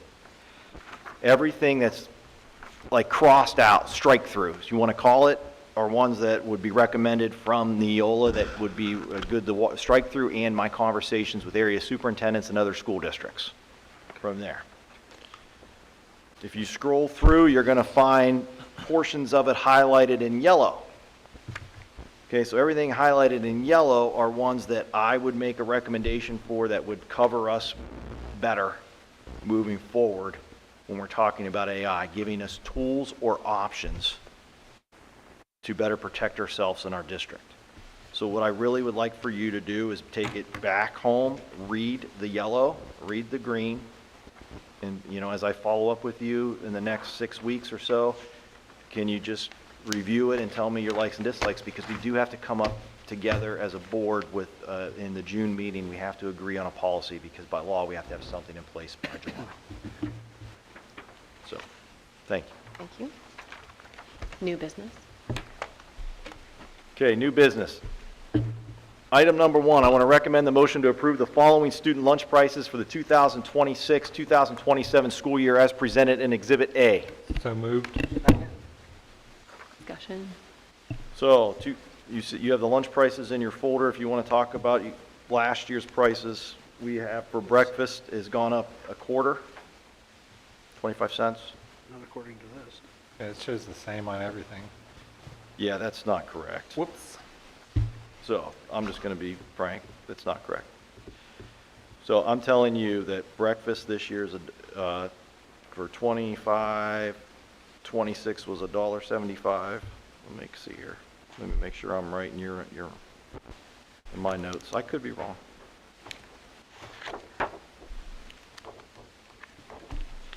No, I highlighted wrong. There is 0 change, so we are blessed that way. Awesome. I got them both. No change. None of it's changed? Nothing's changed. Okay. Okay, call the roll, please. Mr. Hagan? Yes. Mr. Swift? Yes. Ms. Humphries? Yes. Ms. Krupko? Yes. Mr. Ryan? Yes. Item number 2, recommend the motion to approve the 2026 graduation of the following student list as shown in Exhibit B. So moved. Second. These are our graduating seniors happening March 26th this month, or May 26th of this month. Tuesday, May 20th. It's in the back, a little further, I think. Okay. Call the roll, please. That whole list?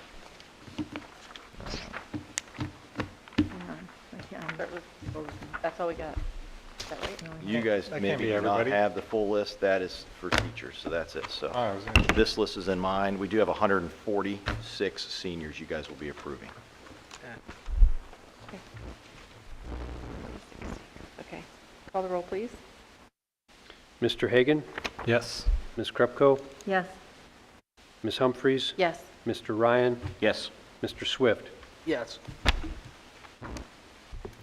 Item number 3, recommend the motion to approve the student handbook, the athletic handbook, the Duke's digital handbook for 2026-27 as shown in Exhibit C through F. So moved. You guys do not, sorry. Go ahead. You guys do not have these because they're too thick. What I can tell you is the student handbook, there are no changes but the date. In the DDA handbook, no changes but the date. In the athletic handbook, I do think possibly in your packet there, your list of changes should be stapled in there. So it would have the page number of the change and what exactly was changed in the athletic handbook. For example, page 2, athletic administrators would change obviously from Mr. Hilliard to Mr. Stair. Obviously the athletic secretary from Tasha Kostoff to Tessa Pursuti. There's page 7, there's some coaching requirements that needed to change based on law. On page 17, obviously the athletic award policy, we just removed some things and replaced it with some different language. So if it's it's not in there, I can send that to you, but the changes are attached inside board docs. Yes. Yeah, and I thought you emailed something, those to us. We did originally, but I don't know if all the changes are in there, but I want to make sure. There's not too many, but I just kind of, it's in there. Okay. By page and changes, I want to make sure. I think we had links to it, like I downloaded a PDF. So, but they're there, inside board docs, it's all there. Board docs, okay. Okay, call the roll, please. Mr. Hagan? Yes. Mr. Swift? Yes. Ms. Humphries? Yes. Ms. Krupko? Yes. Mr. Ryan? Yes. Item number 4, recommend the motion to approve school fees for the 2026-2027 school year as seen in Exhibit G. So moved. Second.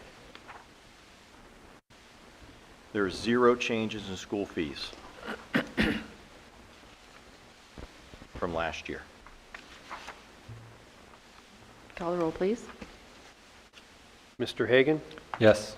Mr. Swift? Yes. Ms. Humphries? Yes. Ms. Krupko? Yes.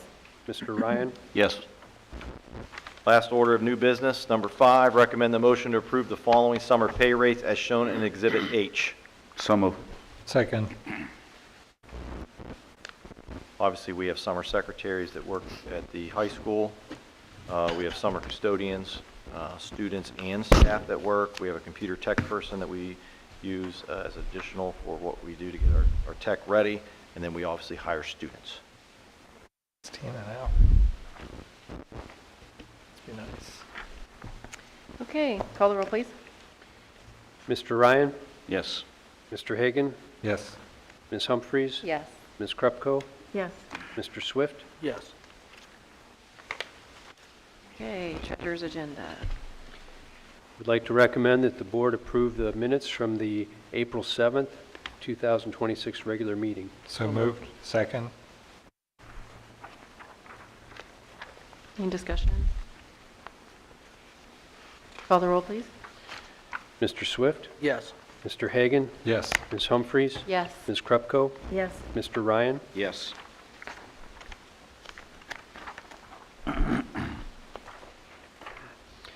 Would like to recommend that the board approve the financial reports for the month of April. So moved. Second.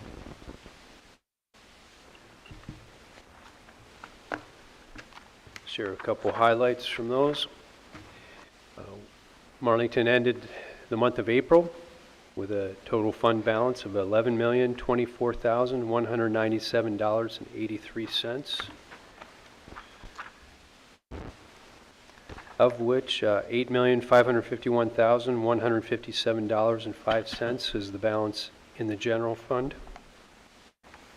Permanent Improvement Fund, we had our real estate settlement finalized for the half, and so the balance has bounced back a little from the low with all those big projects last year to $420,752.23.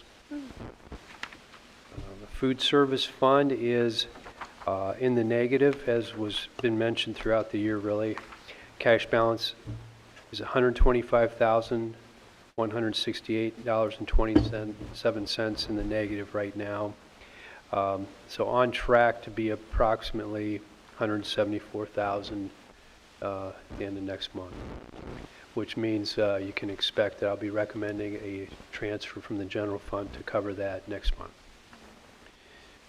So, and just quick reminder too, a lot of that was due to kind of that we have been spending more than we've been bringing in food service for the last several years, but we were working down a balance that was generated by the COVID monies that had come in and saved us a lot of money in food service at that time. If we're having a deficit, and shouldn't we be raising the prices of lunch and breakfast? You continue to raise the prices, we have less that eat. We kind of just wanted to stay, talking with Jackie, kind of equivalent to where our neighboring schools are at. It's more or less, we need to start taking we've taken it, like I told you, I think a couple months ago, we talked about when he did the first transfer, which will cover the encumbrances, was as I've looked at each different group or category over the last 4 years of through retirements or attrition, do we need to replace that? So we have some cooks that have retired or moved on, so we're not looking at, you know, immediate replacement right now. We're kind of waiting to the year ends and then figuring out how to shuffle staff around, you know, because obviously personnel is a bulk of the cost. And, you know, we're trying to, ultimately our food service in a perfect world is self-sufficient. You know, what they make, what they sell, what they eat covers the salaries and so forth. But through inflation and inflationary costs, medical costs and things like that, right now it's just not sustainable with what we're doing. So we have to offset those costs in the general fund. So we need to, it's one place that we haven't, you know, there's some formulas that Jackie looks at when it comes to how much a particular kitchen sells based on the amount of workers that are in place. She's done that math for us already, so we have that in front of us sitting in our office, so that's why we're kind of making those decisions now about what that's going to look like moving forward in the next year. So there will be some changes in our kitchen staffing through that, and then we'll just have to keep evaluating, you know, where that goes from there.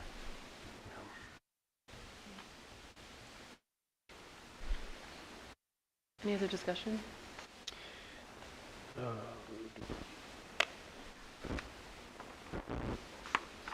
Okay, just, well, one other point too. If you notice, Fund 070, the Capital Projects Fund, has a cash balance of $1,261,000 in it. One of the items we'll be having tonight too is to transfer the second half of the pipeline money there as well, so that number will get larger. Okay, call the roll, please. Mr. Swift? Yes. Mr. Hagan? Yes. Ms. Humphries? Yes. Ms. Krupko? Yes. Mr. Ryan? Yes.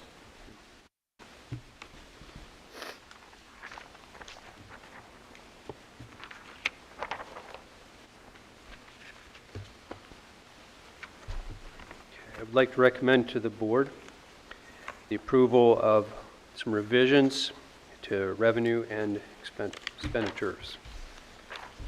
So moved. Second.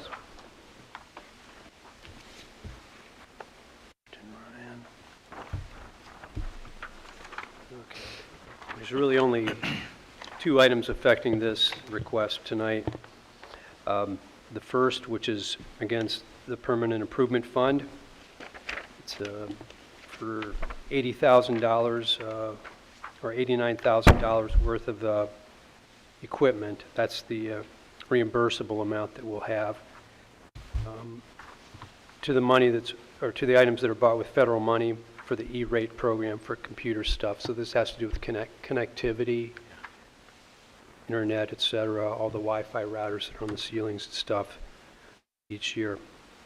And then also a phone maintenance contract, phone system maintenance, $42,971 for that. The other item on here is in Fund 300. This takes a little explaining. It's kind of odd, but this is, last month we talked about the esports program that we'd like to start up and how I had put aside some money towards that end.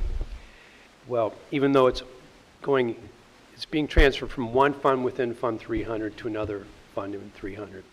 Basically from the computer gaming account that I had it in for the Gamers Club to the new esports fund. So you can think sub-funds within 300. But nonetheless, to do a transfer, I have to budget. That's treated as an expense in our accounting system. So I'm basically, what you have here is the $35,000 and change amount is being budgeted so they can be transferred and then appropriated out of the new fund. So it's more of like a move, but I have to show it on both sides the way the accounting system works. Makes sense. Okay. Okay, call the roll, please.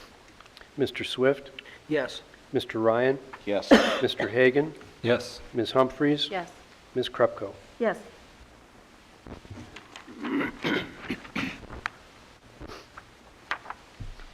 I'd like to recommend to the board the following transfer.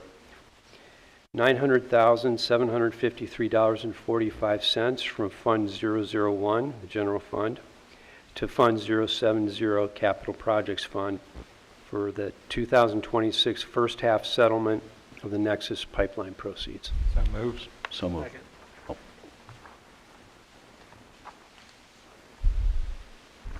Okay. Any questions about them?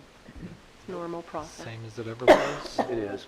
It has been our normal process, and I guess just one comment I have as treasurer too is as we have some deficit spending going on, we see some expenses increasing, like in special ed was one area we had especially. We see like this transfer in food services there. You know, at some point, we might want to keep some of that money in the general fund, I would just say. So obviously it's something to be discussed in the future because it has been our practice to use that for capital projects. So it doesn't have to be all or nothing. Like you could. It wouldn't have to be. It would not have to be. What, was it ever made board policy, or is it just practice that we've put the pipeline money? Resolution. It is a resolution? Correct. It's a couple It's a board- resolutions. We have a board policy. Okay, Not a so- policy, it's a resolution that the board made. In order to fulfill Bob's request, we would actually have to change. Rescind. You would have to make, if the board chose, if we got to the point, we try to stay consistent with that, which is my goal also, but if there comes a point where the board feels, hey, your deficit spending this year is, say, X dollars, and we just want to make it even, you know, and say it's $200,000, you know, out of that 1.8 million, you would make a resolution just for 200,000 to be transferred back. You wouldn't necessarily change the original resolution. You just transfer back. You're just putting instead of- back in what the board would deem if they felt that they wanted to have this brought back over for a specific reason. Okay. So you have, it's like a win-win. So you can always transfer, so it's used for what it's meant to be used for. At the same time, it is a property tax, so it could be used for something.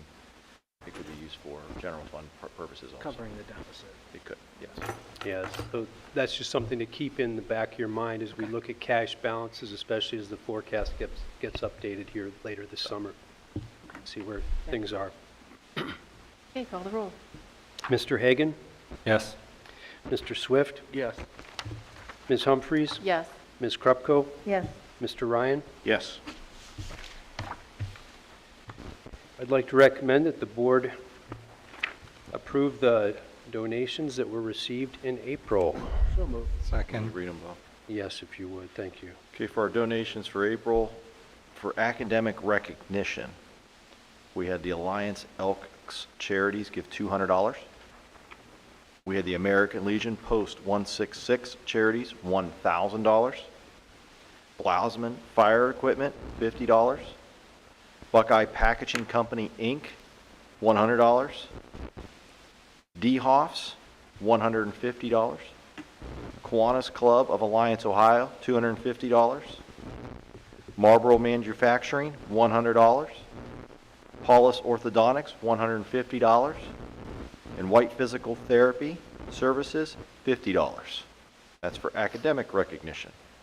From the class of 2026, or for the class of 2026, Chipotle gave $97.46. That was their fundraiser, I'm assuming through Chipotle, and that's what the check they cut back to us. To Lexington Elementary for the ROCKS program, or Lexington Elementary gave the ROCKS program, I can't really say for sure, but it's $1,000. And then obviously for robotics at the high school, Harding Heating and Cooling gave $300. Thank you so much to everyone. Thank you very much. The Lexington Elementary gave the ROCKS program $1,000? Is that how that went? That's the way I read it. Or was it the other way around? Would have been the other. No, I mean, there's no money awarded from ROCKS. I mean, So I think that must have been through Lexington Elementary. They either did a fundraiser or PTO. They would have gave the ROCKS program $1,000. Okay, call the roll, please. Mr. Swift? Yes. Mr. Hagan? Yes. Ms. Humphries? Yes. Ms. Krupko? Yes. Mr. Ryan? Yes.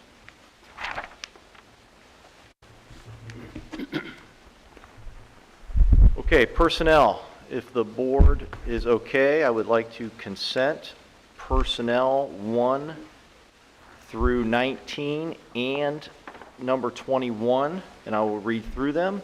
Number 20, supplemental employment, we will do as a separate vote. Okay. So this is, it looks lengthy. This is a normal May situation here. So part of it just follows our collective bargaining agreement in both our certified and classified. So bear with me here. We have obviously we have the certified non-renewals of our tutors. We do have 6 tutors we have to we non-renew with the hopes that once we get our title funding back at the end of June, we can take a look at that, and hopefully we're able to, 99% of the time, we're able to bring those tutors right back in.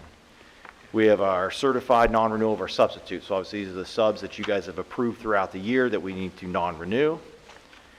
We have our certified continuing contracts. We have 3 teachers that have turned in their continuing contract eligibility and met those requirements. We obviously have the certified limited teaching contracts. That's the list that you do have in there. So these are the teachers that are limited contracts that you'll be approving for teaching for next school year, for the 2026-27 school year. We have our classified reductions in force, or our RIF. So these are our bus aides and our classroom aides. Every year that we do a reduction in force, and then we obviously bring them back on an as-needed basis. What I can tell you is that every single one of those people are going to be coming back. So,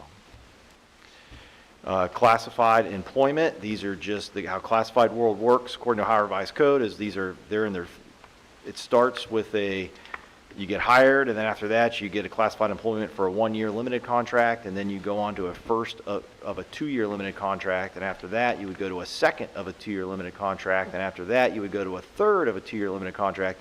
And if you get through all of that, then you go on to being what we'd call tenure. You know, you're kind of just you're here, you're ours. So that group there is all that. We have one administrative recommendation. Obviously, we have Mr. Rizzoletti was resigning from being a middle school principal. You guys were aware of that. We have a certified resignation, a teacher from the high school. We have a few classified resignations, all effective here at the end of the school year.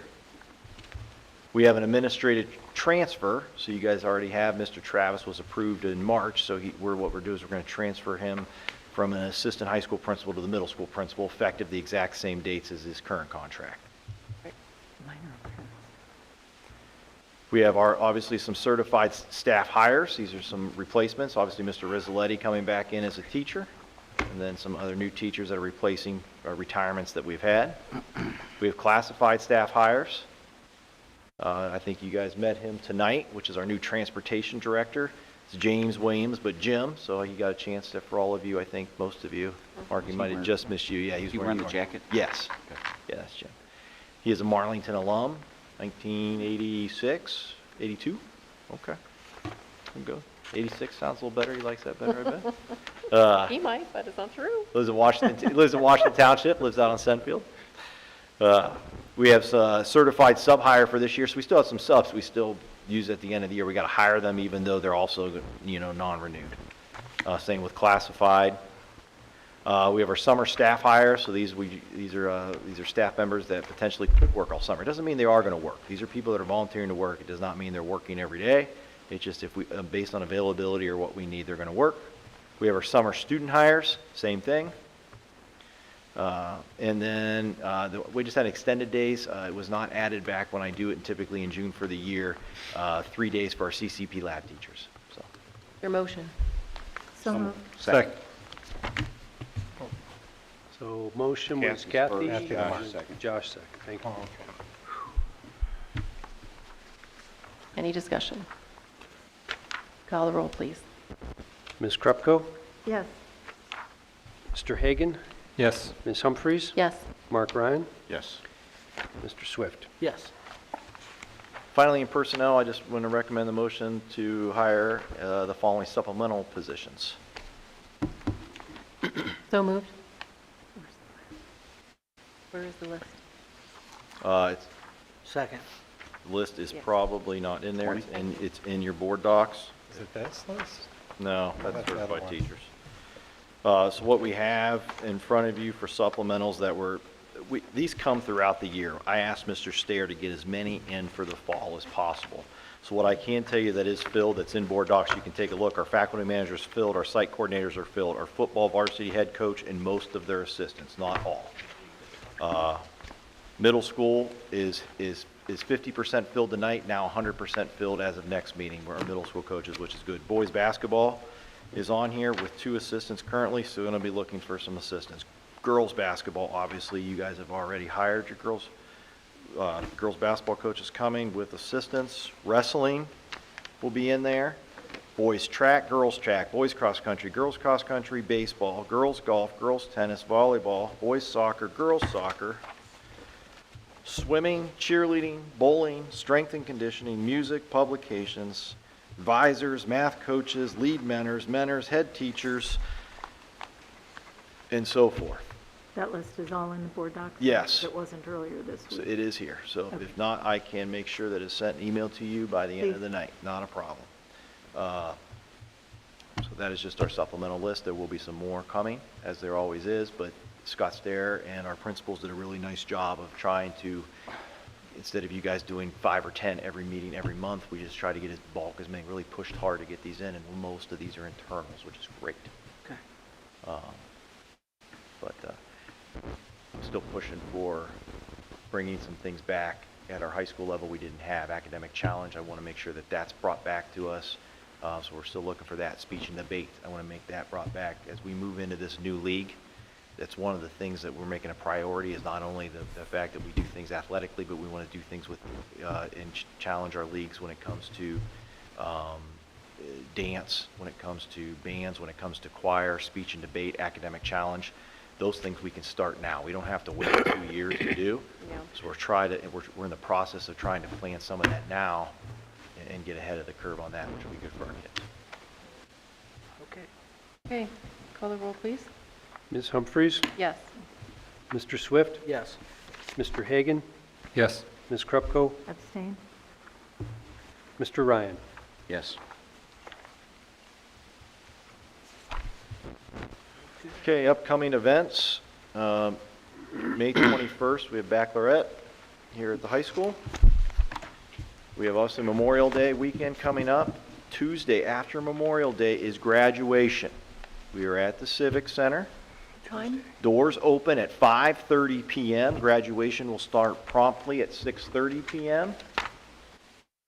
Our graduation in the last 4 years that I've been superintendent has lasted approximately 60 minutes. So that's our Goal.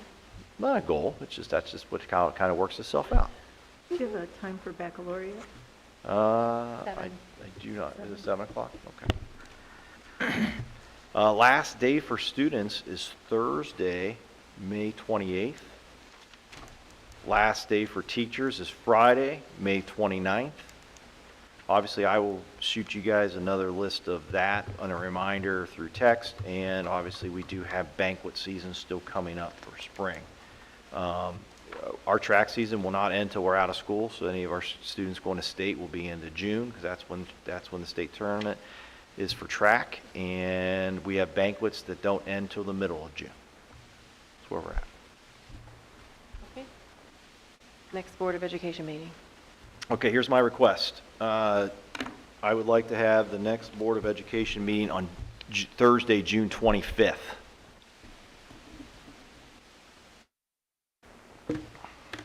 If you guys could take a look. Pushing it out 2 weeks. I am. I'm out of town on the 11th. I'm out of town on the 10th.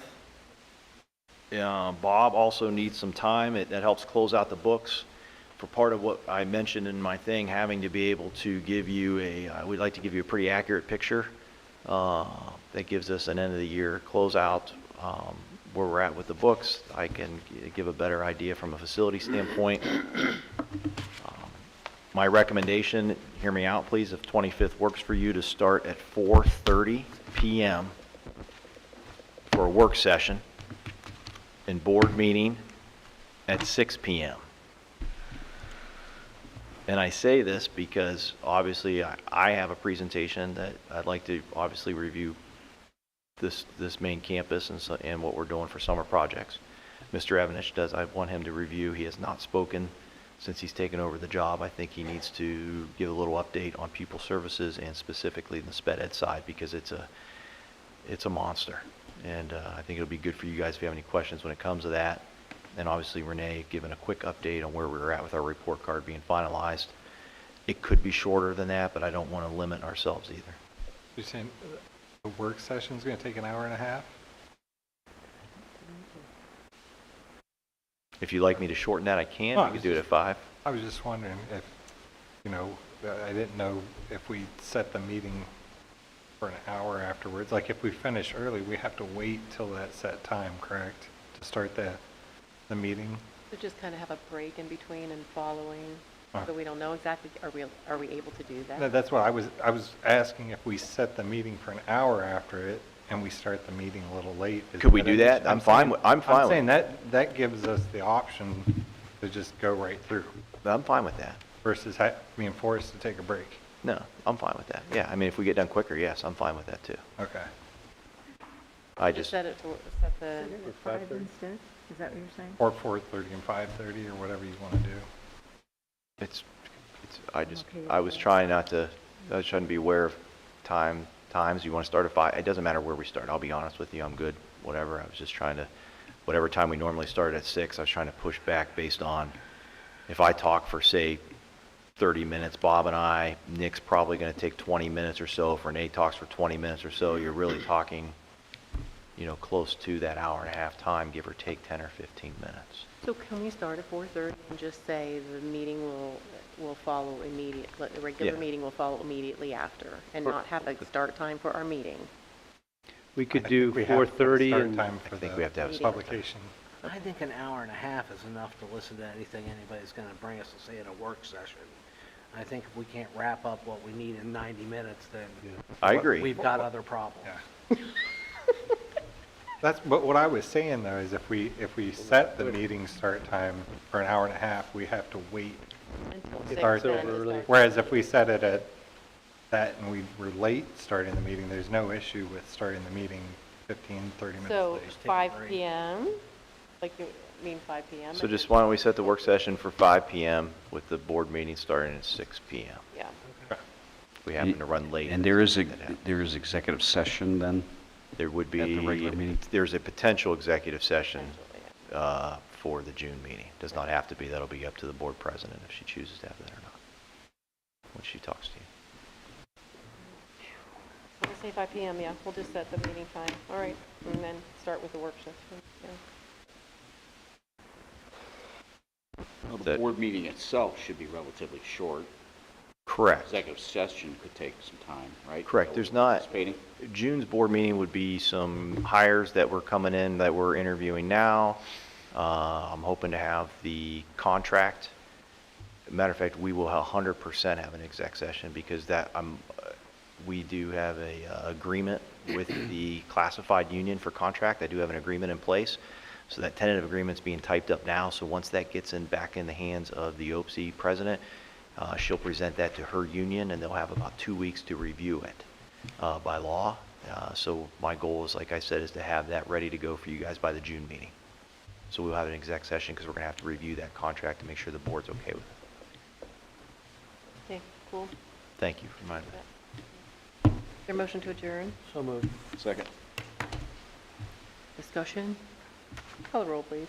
Mr. Swift, Yes. Mr. Ryan, Yes. Mr. Hagan, Yes. Ms. Humphries. Yes. Ms. Krupko. Yes. Thank you.